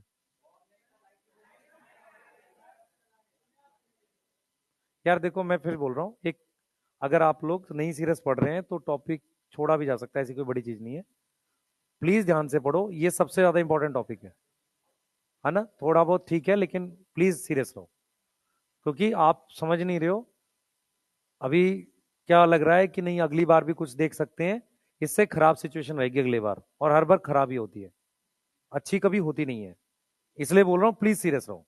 इधर ध्यान दो, यहां पर 30s है, यहां पर क्या है? 50s है। क्लियर है? अब मुझे क्या करना है, इसका आरआरएनए पढ़ना है, इनके आरआरएनए जानने हैं। 30s में मेरे पास, ध्यान सुनेंगे, 30s में मेरे पास 16s का आरआरएनए होता है। यस, और साथ में कुछ प्रोटीन्स होती हैं। यस, मतलब क्या मैं कह रहा हूं कि मेरे पास यहां पर कुछ आरआरएनए है और साथ में मेरे पास ये कुछ प्रोटीन्स है। ऐसे ही मेरे पास यहां पर कुछ आरआरएनए है और साथ में हमारे पास क्या है? प्रोटीन्स है। साथ में हमारे पास क्या है? प्रोटीन्स है। ये प्रोटीन्स है। मेरी बात समझ में आ रही है? इनको मिला के हमारे पास क्या बन रहा है? राइबोसोम बनता है। अब मेरे पास 50s जो है, उसमें कौन सा एस का राइबोसोम होता है ये सुनो। उसमें एक होता है 23s आरआरएनए और एक होता है 5s आरआरएनए। उसके साथ इनमें कुछ प्रोटीन्स होती हैं। प्रोटीन्स के नंबर हमें नहीं याद करने यहां पे। क्लियर है? ये कौन से राइबोसोम के लिए बनाया बताया मैंने? 70s के लिए। किसके लिए बताया मैंने? ये 70s के लिए, जो किसमें प्रेजेंट है? प्रोकैरियोट में। किसमें प्रेजेंट है? प्रोकैरियोट में प्रेजेंट है। यहां तक कोई दिक्कत किसी को? प्रोकैरियोट्स के कहां पर? साइटोप्लाज्म में। ऑल दो ऑर्गेनल में भी है, माइटोकॉन्ड्रिया में भी है, और प्लास्टिड में भी। अब इधर आ जाओ ध्यान से। हमारे पास ये एक है, ये मान लेते हैं क्या हमारे पास? ये मान लो 40s है। ठीक है, उसके बाद ये हमारे पास 60s है। ठीक है, ये 60s है। इसमें भी हमारे पास ये आरआरएनए है। इसमें हमारे पास 3 तरह के आरआरएनए हैं ये, और उसके अलावा इसमें ये प्रोटीन्स हैं। ऐसे इसमें भी मेरे पास क्या है? प्रोटीन्स है। ऐसे हुआ स्ट्रक्चर है। इसको मैं क्या नाम दे रहा हूं? इसको नाम दे रहा हूं 40s और इसको दे रहा हूं 60s। दोनों को जोड़ के हम लोग क्या लिख रहे हैं? दोनों को जोड़ के हम क्या लिखेंगे? 80s लिखेंगे। क्या लिख रहे हैं? 80s लिख रहे हैं दोनों को जोड़ के। ठीक, अब देखो 40s में मेरे पास इसमें भी आरआरएनए, इसमें भी प्रोटीन, आरआरएनए प्रोटीन है। देखो इसमें मेरे पास 18s है, जैसे इसकी स्मॉल वाली में क्या था 16 है, इसमें क्या है 18s। इसमें मेरे पास 28s है, 5.8s है और 5s है। तीन तरह के आरआरएनए है इसमें। कौन कौन सा? 28s, 5s और 5.8s। कौन सा दोनों में कॉमन दिख रहा है आपको? 5s। 5s दोनों में कॉमन है, ठीक है। अब इसके अलावा इसमें भी प्रोटीन्स हैं और इसमें भी प्रोटीन्स हैं। एनसीईआरटी ने बोला है कि इनके नंबर मिला के कंबाइन 80 हैं। कंबाइन नंबर कितना है? 80 टाइप की प्रोटीन है। इसका 80s से कुछ लेना देना नहीं है, ठीक है। इसका 80s से कुछ लेना देना नहीं है। मान लो इन दोनों की कंबाइन प्रोटीन, इसकी और इसकी, अराउंड 53 होती है। पहले हम लोग ऑफलाइन जब थे 2012-13 में, तो ये नंबर्स करवाते थे, पुराने बुक्स वगैरह में था। अभी एनसीईआरटी में सिर्फ इसका नंबर लिखा हुआ है, और शायद 2022 का ही नीट का पेपर था, 22-23 में नीट का पेपर था। कुछ टीचर भी लगे हुए थे उसमें, पूरी कोशिश कर रहे थे सॉल्व करने की लाइव इसको, और वो है वीडियोस।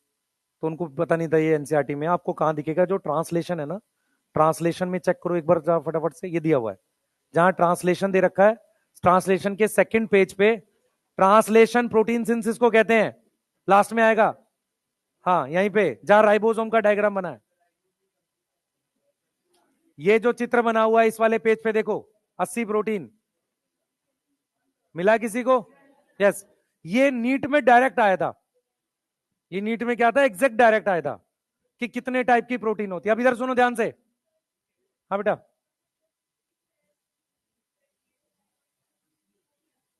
हाँ वो भी तो करा रहा हूं, पूछेगा, आ रहा हूं, रुक जा 1 मिनट, रुको सारे। ये टॉपिक हम क्यों पढ़ते हैं मैं बताता हूं। यहां तक समझ में आ गया? अगर मैं आपसे पूछूं, अगर मैं आपको यहां क्वेश्चन दे दूं कि क्वेश्चन दे दूं ईस्ट में, ध्यान सुनेंगे, क्वेश्चन ये है आपके पास कि ईस्ट में, क्वेश्चन ये है कि ईस्ट में हमारे पास कौन सा ईस्ट है, उसमें एब्सेंट है, एब्सेंट है ए, यहां पर लिखा है मैंने HNRNA। बी मैंने लिखा है 5S RRNA। मैंने लिखा है 28SRRNA। और मैंने यहां पे बात करी है ईस्ट के साइटोप्लाज्म की। ईस्ट के किसकी बात कर रहे हैं हम लोग? साइटोप्लाज्म की। मैंने यहां पर लिख दिया है 5.8SRRNA, और फोर्थ ऑप्शन में लिखा है 23SRRNA। ये वाला हो गया। ऐसे करना है क्वेश्चन इसका। आपको ये याद करना है कि ये यूकैरियोट्स में है, उसमें ये चार किसमें? यूकैरियोट्स में, 1 2 3 4। ये तीन प्रोकैरियोट्स में। कौन कौन से तीन? 16S, 5S। अब सुनो ध्यान से सब लोग, बोर्ड पे देखो। 16SRRNA को 6 किंगडम क्लासिफिकेशन के लिए बेसिस यूज किया था कार्ल बूस ने, ठीक है, 16SRRNA को। अब जरा देखो इसका क्वेश्चन कैसे आएगा। देखो प्रोकैरियोट्स में, प्रोकैरियोट्स में हमारे पास सिंगल टाइप का आरएनए पॉलीमरेज होता है। सिंगल टाइप का क्या होता है? आरएनए पॉलीमरेज होता है। किसके लिए? For all RNA. जितने भी आरएनए आपको बनाने हैं, एक ही टाइप का आरएनए पॉलीमरेज होता है, उसका नाम होता है आरएनए पॉलीमरेज। सिंपल एक नाम होता है आरएनए पॉलीमरेज। वो सारे टाइप के आरएनए बनाता है। कौन कौन सा? वही एमआरएनए बनाता है, वही बनाता है आरआरएनए। आरआरएनए में कौन सा? 5S 16 है, सॉरी 5S 23S और 16S। तीसरा मेरे पास टीआरएनए। मतलब क्या हुआ?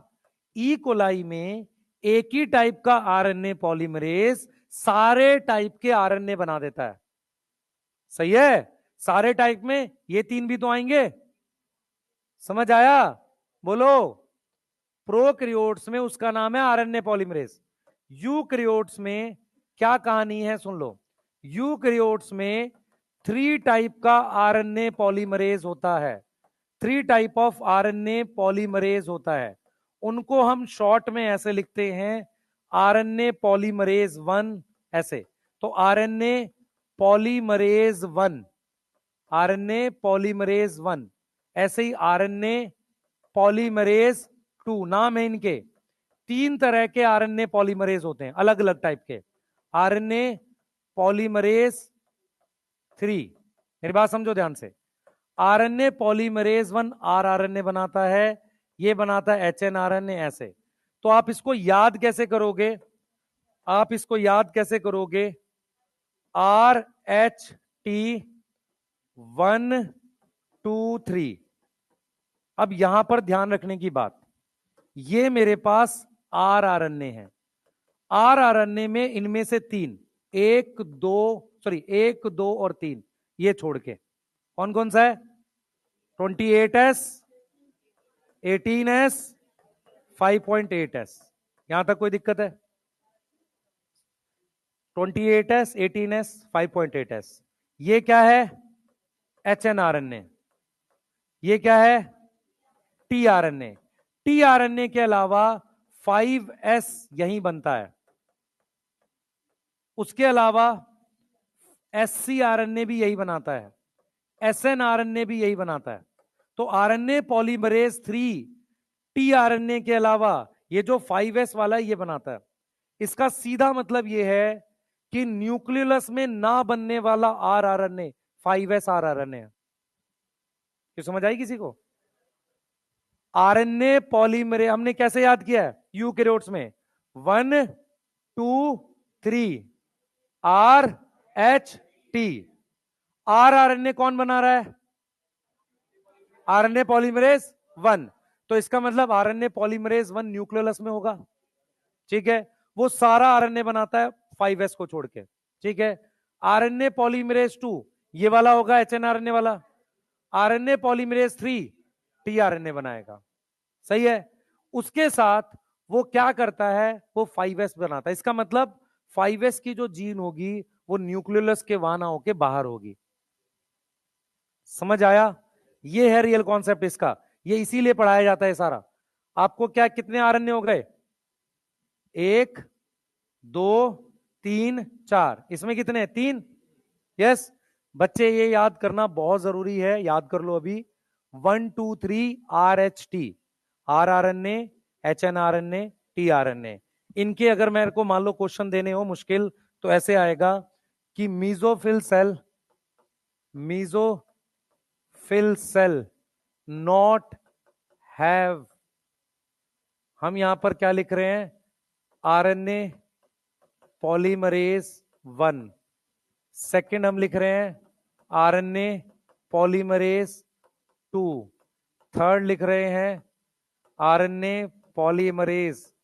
फोर्थ लिख रहे हैं एचएनआरएनए, नहीं सॉरी, फोर्थ हम लिख रहे हैं, रुक जाओ, फोर्थ हम लिख रहे हैं 23S आरआरएनए इन साइटोप्लाज्म। इसको सेकंड कर देते हैं, 3 कर देते हैं। तो आरएनए पॉलीमरेज 3 क्या बनाएगा? टीआरएनए। ये बनाएगा एचएनआरएनए। 23S आरआरएनए साइटोप्लाज्म में नहीं होगा, अगर होगा भी तो माइटोकॉन्ड्रिया और क्लोरोप्लास्ट में, क्योंकि 23 के एस किस में होता है? 70S यूकैरियोट में कहां मिलता है? समझ में आया नहीं आया? बोलो, सही है, क्लियर है? ये क्वेश्चन आएगा हमारे पास, ध्यान सुनेंगे बेटा, हमारे पास ये क्वेश्चन आएगा कि जो 5.8S आरआरएनए कौन सा पॉलीमरेज बना रहा है। या ये देखो एमआरएनए इन ई कोलाई कौन बना रहा है? Synthesize by RNA polymerase 1, pol 1, pol 2, pol 3 और सिंपल पॉलीमरेज। क्योंकि यहां पर हमने क्या लिखा है देखो बेटा, ये सेकंड, ये थर्ड, ये फोर्थ। तो आरएनए पॉलीमरेज ही ई कोलाई में सारे टाइप के आरएनए बनाता है। ये किसमें है? यूकैरियोट्स में। ऐसे क्वेश्चन आएंगे इसके मुश्किल वाले। हाँ, मीजोफिल क्या है? लीफ है, यूकैरियोट है। मीजोफिल में क्या नहीं होगा? साइटोप्लाज्म में लिखा है। 23S आरएनए किस में मिलेगा? राइबोसोम में। कौन से वाला? 70S। 70S कहां होता है? Chloroplast mitochondria. यहां क्या लिखा है? सही है, इसलिए गलत है। बनाओ इसे जल्दी। आरएनए पॉलीमरेज 2 HNRNA बनाता है। वो अभी कौन पूछ रहा था? वो कौन सा 5S मिल गया भाई तुझे? समझ में आ गया जो पूछ रहा था? हाँ, अभी एक कोई पूछ रहा था कि प्रोकैरियोट्स में वो लाइन थी, वो ये रही जो। बनाओ जल्दी से, प्लीज जल्दी लिखें।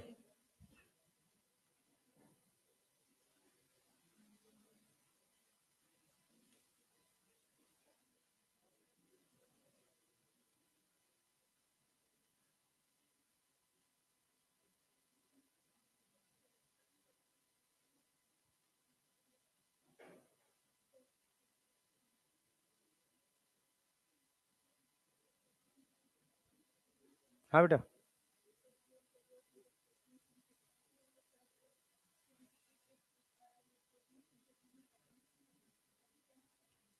ट्वेंटी 23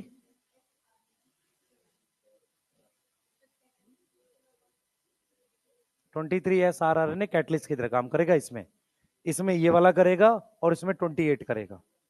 दोनों अलग अलग है ना, अलग अलग काम करेगा। हाँ बेटा। तेज बोल। मैग्नीशियम आयन की कंसंट्रेशन चाहिए दोनों को जोड़ने के लिए।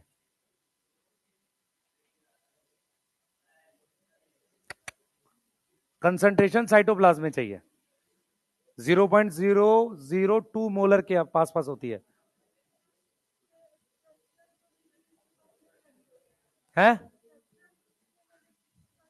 बेटा। ये बॉटल में प्लास्टिक जो है वो क्या काम कर रहा है? एक तो इसे इनर्ट बना रहा है, एक स्ट्रक्चर भी तो बना ही रहा है ना। हर चीज का स्ट्रक्चर होता है ना, वो स्ट्रक्चर बना रहा है। हाँ, लेडरबर्ग भी पढ़ ले अब।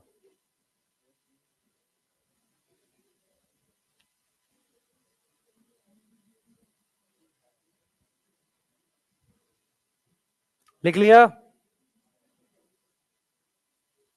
बेटा? इसमें भी दो तीन इंपॉर्टेंट बातें बची हुई हैं। पहला टीआरएनए का क्या है हुआ?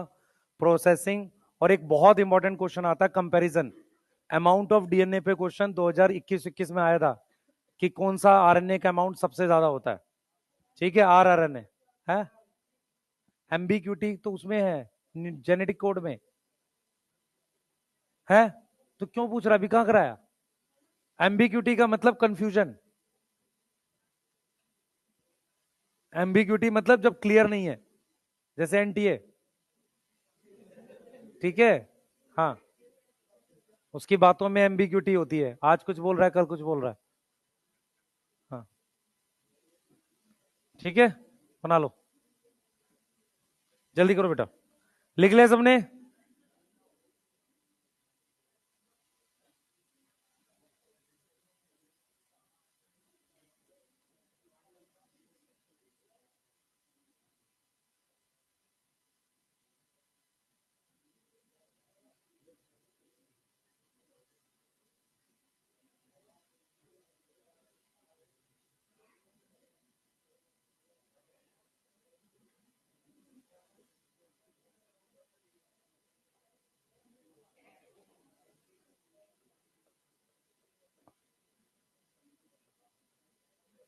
हो गया?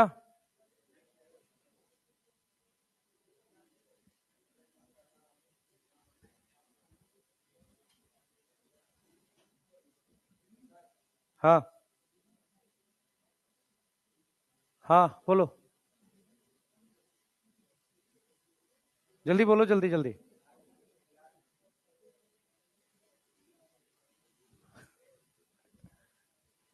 हाँ बोल बोल। हाँ, कहाँ, ये भी पढ़ाऊंगा, अभी बताऊंगा। तो उसके पीछे क्यों पड़ गया है?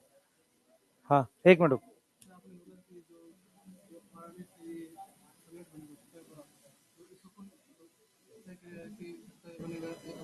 ये तो ये तो क्या है, चीज जोड़ने के बाद जो वेट आता है वो स्मॉल और लार्ज है, साइज के हिसाब से है वो तो। दोनों मिलके कंबाइन वेट आता है, उसको स्वेडबर्ग कांस्टेंट में नापते हैं। आ रहा हूँ, एक मिनट रुक, बताता हूँ। हाँ बेटा, एमआरएनए नहीं बनेगा, एचएनआरएनए बनेगा। अगर मान लो क्वेश्चन आ ही जाए कि यूकैरियोट्स में एमआरएनए कौन बनाएगा, तो फिर 2 ही मार्क करेंगे। सही है? यस।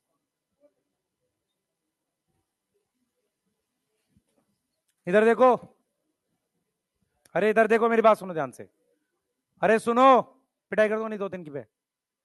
ये मेरे पास मान लो प्रोटीन्स है बहुत सारी, ये मैंने इसके साथ एक आरआरएनए जोड़ा, 2 जोड़ा, 3 जोड़ा। आरआरएनए प्रोटीन मिलके राइबोसोम की सब यूनिट बनती है। अब वो छोटी और बड़ी क्या है, उसका वेट है एक्चुअल में, जो हम किस में नापते हैं, सेडिमेंटेशन कोफिशिएंट में। ये बात समझ में आ रही है? तो फिक्स ये है कि कौन सी टाइप की प्रोटीन से कौन सा आरआरएनए मिक्स होके क्या, ये फिक्स है चीजें। क्लियर है? कि जैसे ही मान लो हमने लिखा कितने टाइप की प्रोटीन, 80 टाइप की प्रोटीन, तो राइबोसोम में 80 टाइप की अलग अलग छोटी छोटी प्रोटीन और आरआरएनए मिलकर पूरा एक कंप्लीट राइबोसोम बनता है। सही है? उसमें से कुछ प्रोटीन छोटी सब यूनिट में है और कुछ बड़ी में। हमें उनके कभी नाम, टाइप, नंबर, हमें सिर्फ नंबर याद करना है, वो भी सिर्फ यूकैरियोट्स का। प्रोकैरियोट्स में कुछ 51 या 53 टाइप की होती है दोनों की मिला के, वो नहीं करना हमने। हमें याद करना है कि प्रोकैरियोट में 3 टाइप के आरएनए हैं, 16S, 23S, 5S। सही है?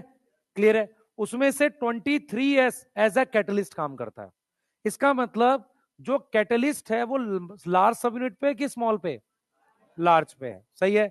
यहां पर 28S काम करता है पेप्टाइड बॉन्ड बनाने के लिए, यहां भी लार्ज पे है। क्लियर है? कौन सा आरएनए दोनों में कॉमन है? 5S। क्लियर है? 5S। सही है? बोलो। ठीक है भाई? हाँ, लिख लिया? याद करो पहले, ये भूल जाओगे, जल्दी याद करो। याद हो गया? बढ़िया। RH-T123 2022-23 में क्वेश्चन आया ये कि टीआरएनए कौन सा आरएनए पॉलीमरेज बनाता है। हाँ, एक्चुअल में टॉपिक इतना बड़ा है, सुनो मेरी बात सुनो। इस पूरे चैप्टर का सबसे बड़ा टॉपिक टाइप ऑफ आरएनए है, तो बाय डिफॉल्ट क्वेश्चन उससे ज्यादा आएगा। समझ आ रहा है? इसमें कोई डिस्कवरी नहीं करी मैंने। हाँ बता। है? किससे ज्यादा बड़ा टॉपिक है, ज्यादा क्वेश्चन आए? मॉलिक्यूलर जेनेटिक्स जो है बड़ा चैप्टर है, तो ज्यादा क्वेश्चन आना चाहिए। 2 रीजन है ज्यादा क्वेश्चन आने के, 2 रीजन है ज्यादा क्वेश्चन आने के। एक, चैप्टर बड़ा होना चाहिए, दूसरा करंटली इंपॉर्टेंट होना चाहिए। एनिमल किंगडम ट्रेडिशनल जूलॉजी है, समझ है? बड़ा चैप्टर पर कम क्वेश्चन है। Cell bio, genetic, cell cycle research oriented topic है, और बड़े चैप्टर भी हैं, तो जो बड़े चैप्टर से लॉजिकली ज्यादा क्वेश्चन होने चाहिए। ठीक है, आ जाओ बेटा, जल्दी लिख। मेरा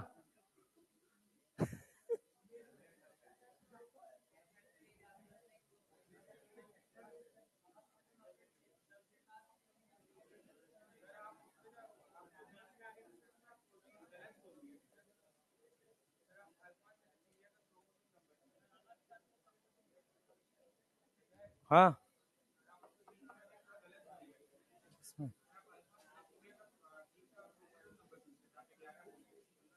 ठीक है, उतना तो चलता है, कोई बनाने दे यार। आ जाओ, एमआरएनए पढ़ेंगे, जल्दी हेडिंग डालो। एमआरएनए पढ़ेंगे, बोर्ड पे देखो सारे।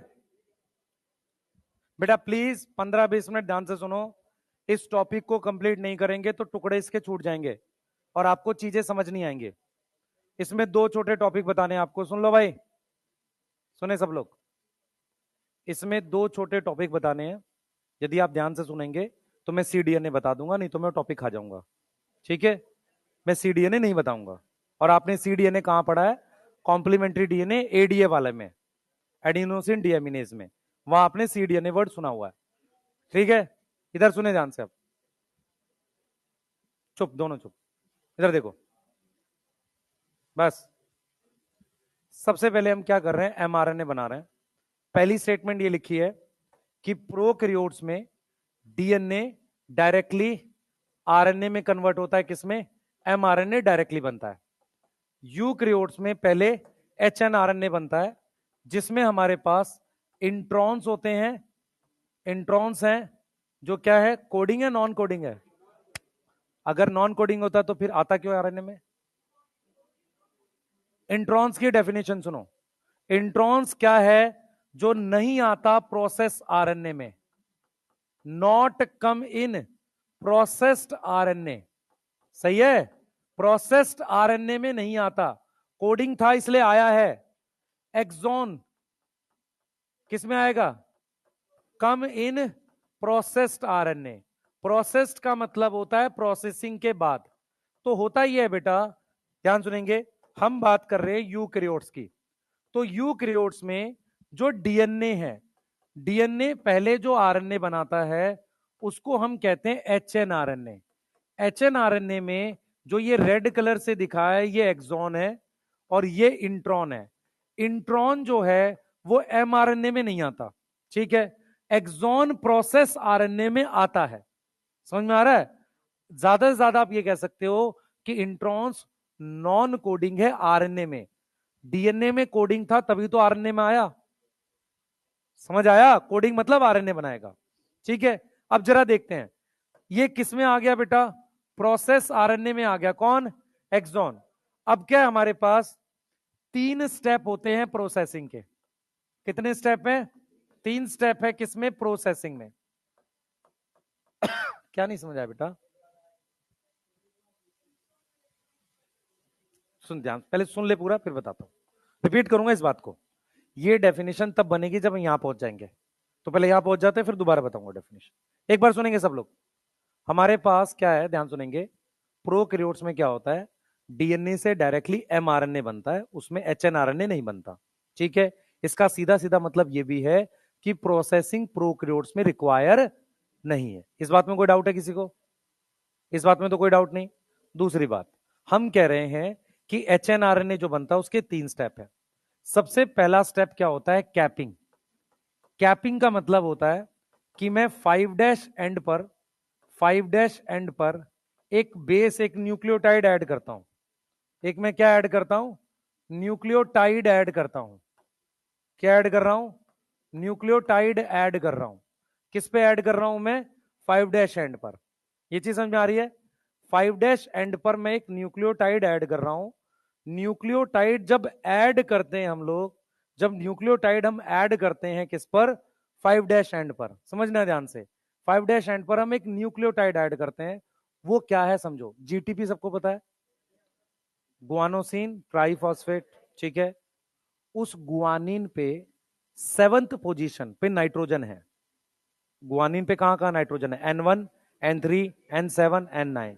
7th पोजीशन पर जो नाइट्रोजन है ना, उस पर मिथाइल ग्रुप जुड़ा हुआ है। तो मैं 5' एंड पर जो ऐड करता हूं वो ये है 7 मिथाइल जीटीपी, जोड़ने लाता हूं जीटीपी, जुड़ता एमपी है, सुनना ध्यान से। तो इस 5' एंड पर, इस 5' एंड पर मैंने एक कैप जोड़ दी है। ये जो कैप है ना, ये कैप बेसिकली क्या है, ये कैप हमारे पास क्या है बेसिकली बेटा, ये कैप जो है हमारे पास वो ये है, this is cap, this is cap. Cap क्या, एक न्यूक्लियोटाइड जोड़ दिया है। कौन से उस पे जोड़ा है बेटा हमने, 5' एंड पर। तो 5' एंड पर एक न्यूक्लियोटाइड जोड़ दिया है जिसका नाम है 7 मिथाइल गुआनोसिन ट्राइफॉस्फेट। जुड़ेगा क्या, मोनोफॉस्फेटी, पर जुड़ने ट्राइफॉस्फेट आएगा। जीटीपी और 7 मिथ जीटीपी में फर्क क्या है, पता चल गया। 7th पोजीशन पर मिथाइल जुड़ा है गुआनिन पर, जहां नाइट्रोजन है ना वहां पर। दूसरा स्टेप है स्प्लाइसिंग। स्प्लाइसिंग का मतलब होता है काटना। तो यहां पर क्या कर रहे हैं बेटा, इंट्रॉन्स को रिमूव कर देते हैं, इंट्रॉन्स को रिमूव कर देते हैं, एंड एक्सॉन्स को क्या करते हैं, लिंक कर देते हैं। एक्सॉन्स को क्या करते हैं, लिंक कर देते हैं। तो स्प्लाइसिंग क्या है, ध्यान देंगे। स्प्लाइसिंग का मतलब है हम इंट्रॉन्स को रिमूव कर देंगे और एक्सॉन्स को क्या करेंगे, एक्सॉन्स को क्या करेंगे, आपस में जोड़ देंगे।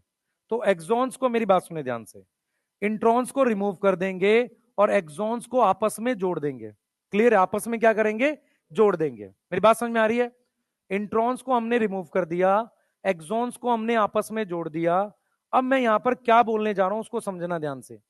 मैं ऐसे करने के लिए मुझे इस प्रोसेस को हम कह रहे हैं स्प्लाइसिंग।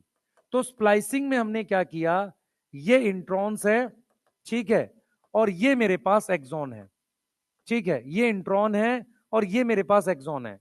मैंने यहां पर इंट्रॉन को ऐसे फोल्ड कर दिया, ये एक्सॉन है, ये क्या है, एक्सॉन, ये मेरे पास एक्सॉन है, ये एक्सॉन है। जब मैंने यहां पर एक्सॉन को जोड़ दिया आपस में, तो मेरे पास ये प्रॉपर आरएनए ऐसा बन गया। तो मैंने इंट्रॉन्स को काट के हटा दिया।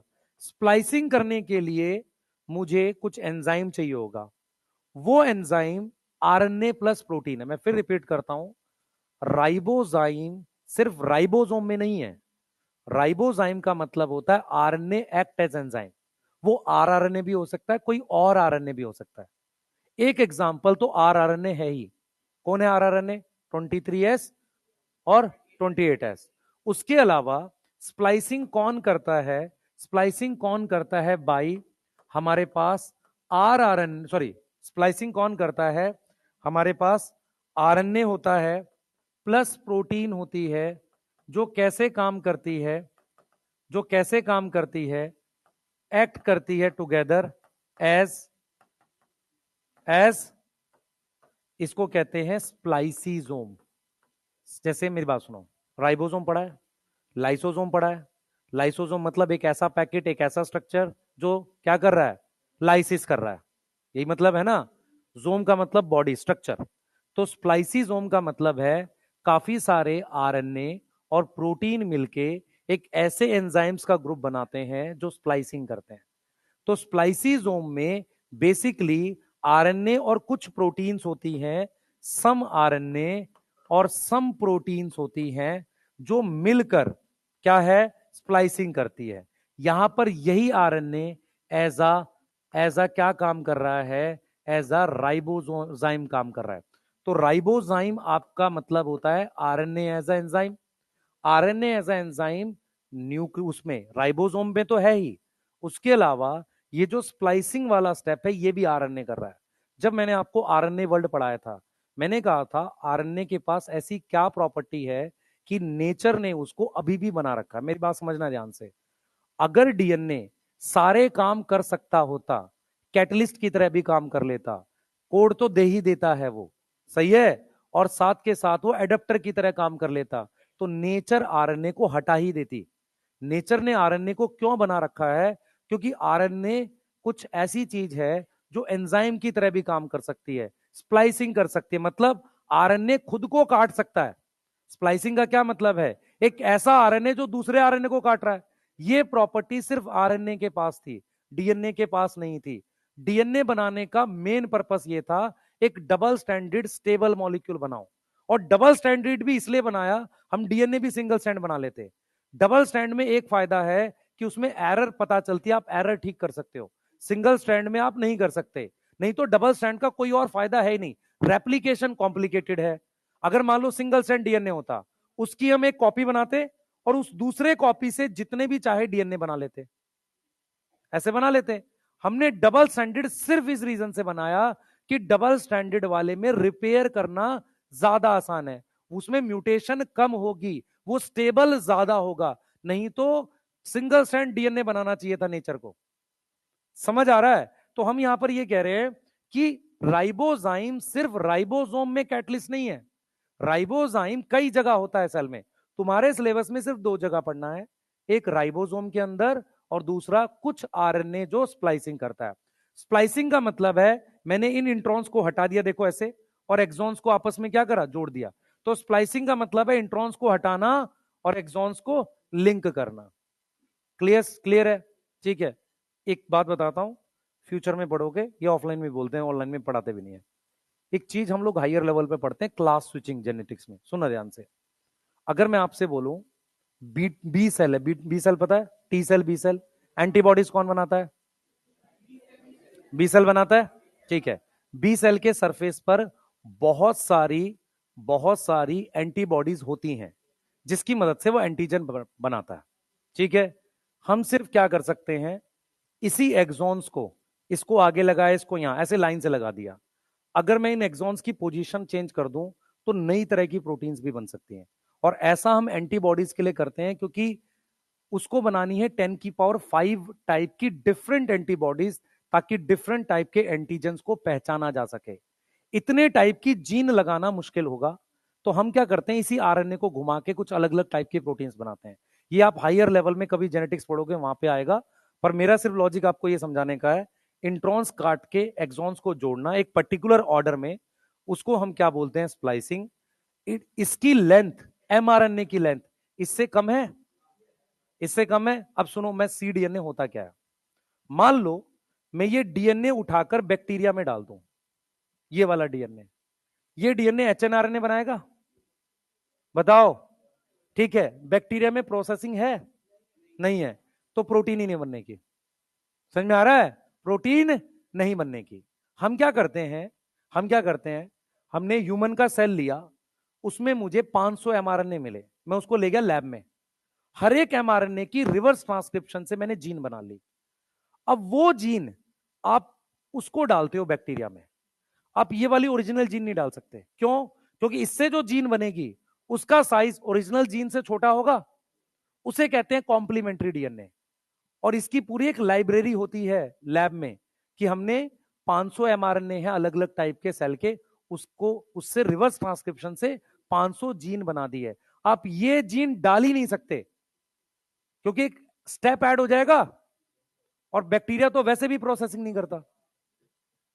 समझ आ रहा है?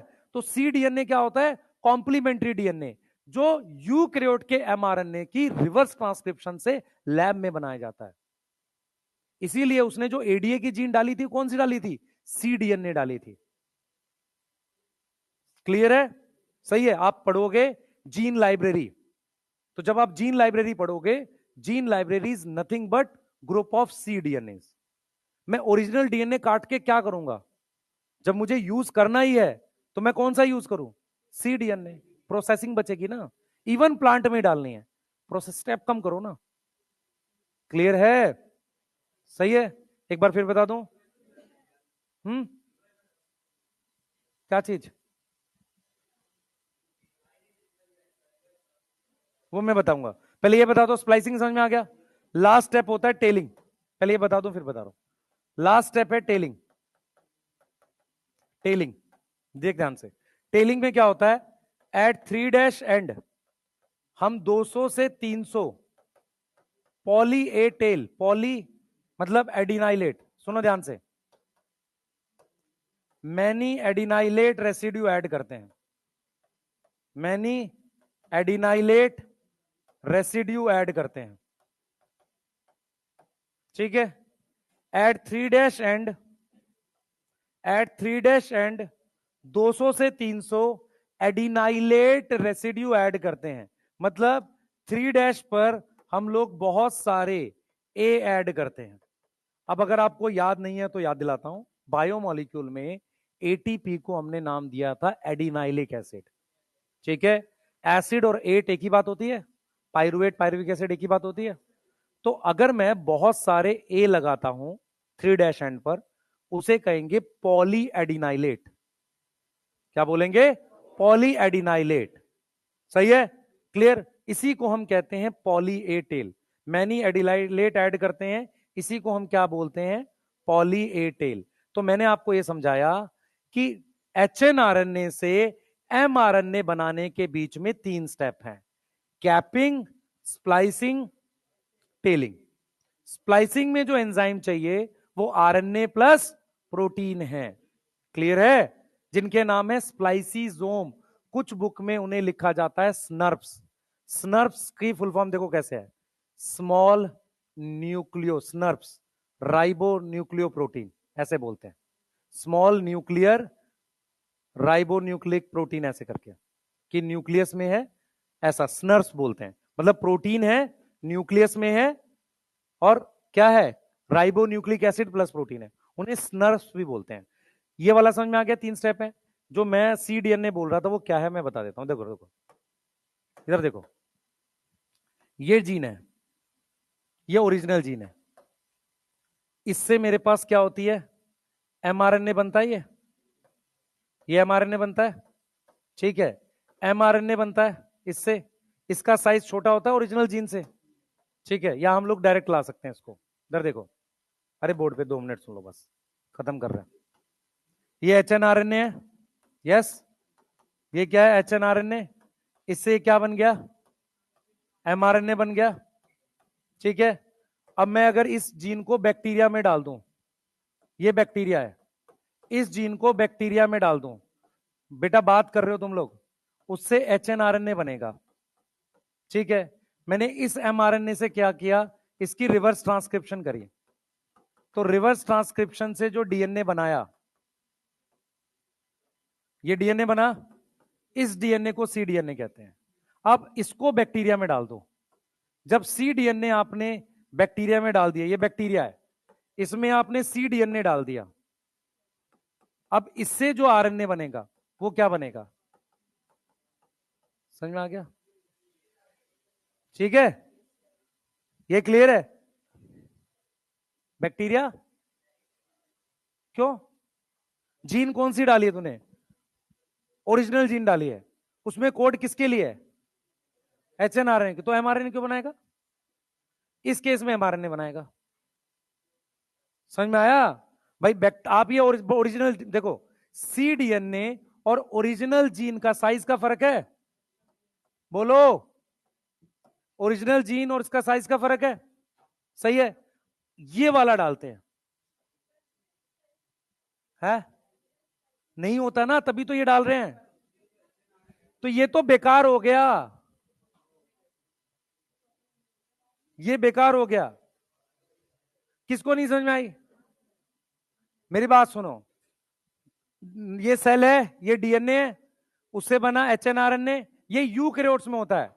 HNRNA से बना mRNA, मैं जीन mRNA से बनवा रहा हूं, उसका साइज छोटा होगा ना, सही है। मैं वो वाली जीन डालूंगा बैक्टीरिया में।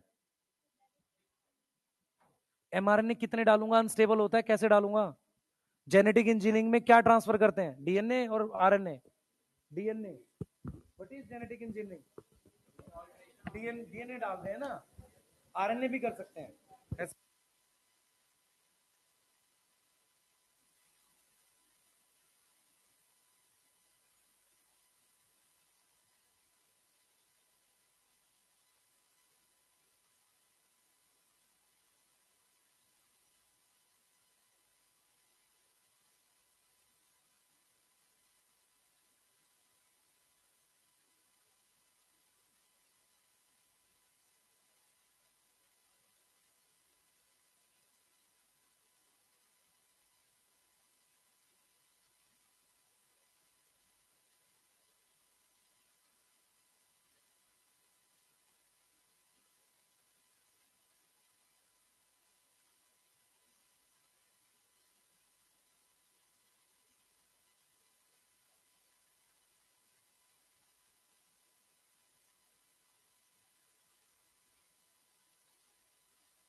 एकदम गॉड फरमाए हुई है सुनने के लिए।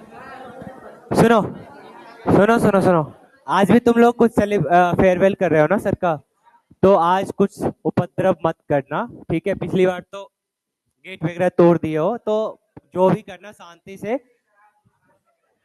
हाँ, ज्यादा हल्ला गुल्ला और बदमाशी किया ना तो आज अभी हम कैमरा लेके ही बैठ रहे हैं, मतलब सारा कैमरा ऑन करके अभी हम बैठने वाले हैं। जिसको पकड़ेंगे हरकतें करते हुए, है ना, उसको पनिश मिलेगा। कोई कुछ नहीं करेगा, शांति से अपना पढ़ोगे और जाओगे, ठीक है ना? हाँ हाँ, कुछ नहीं, ताली वाली बजाना। कुछ कुछ भी नुकसान किया तो भरपाई करवा के भेजेंगे फिर।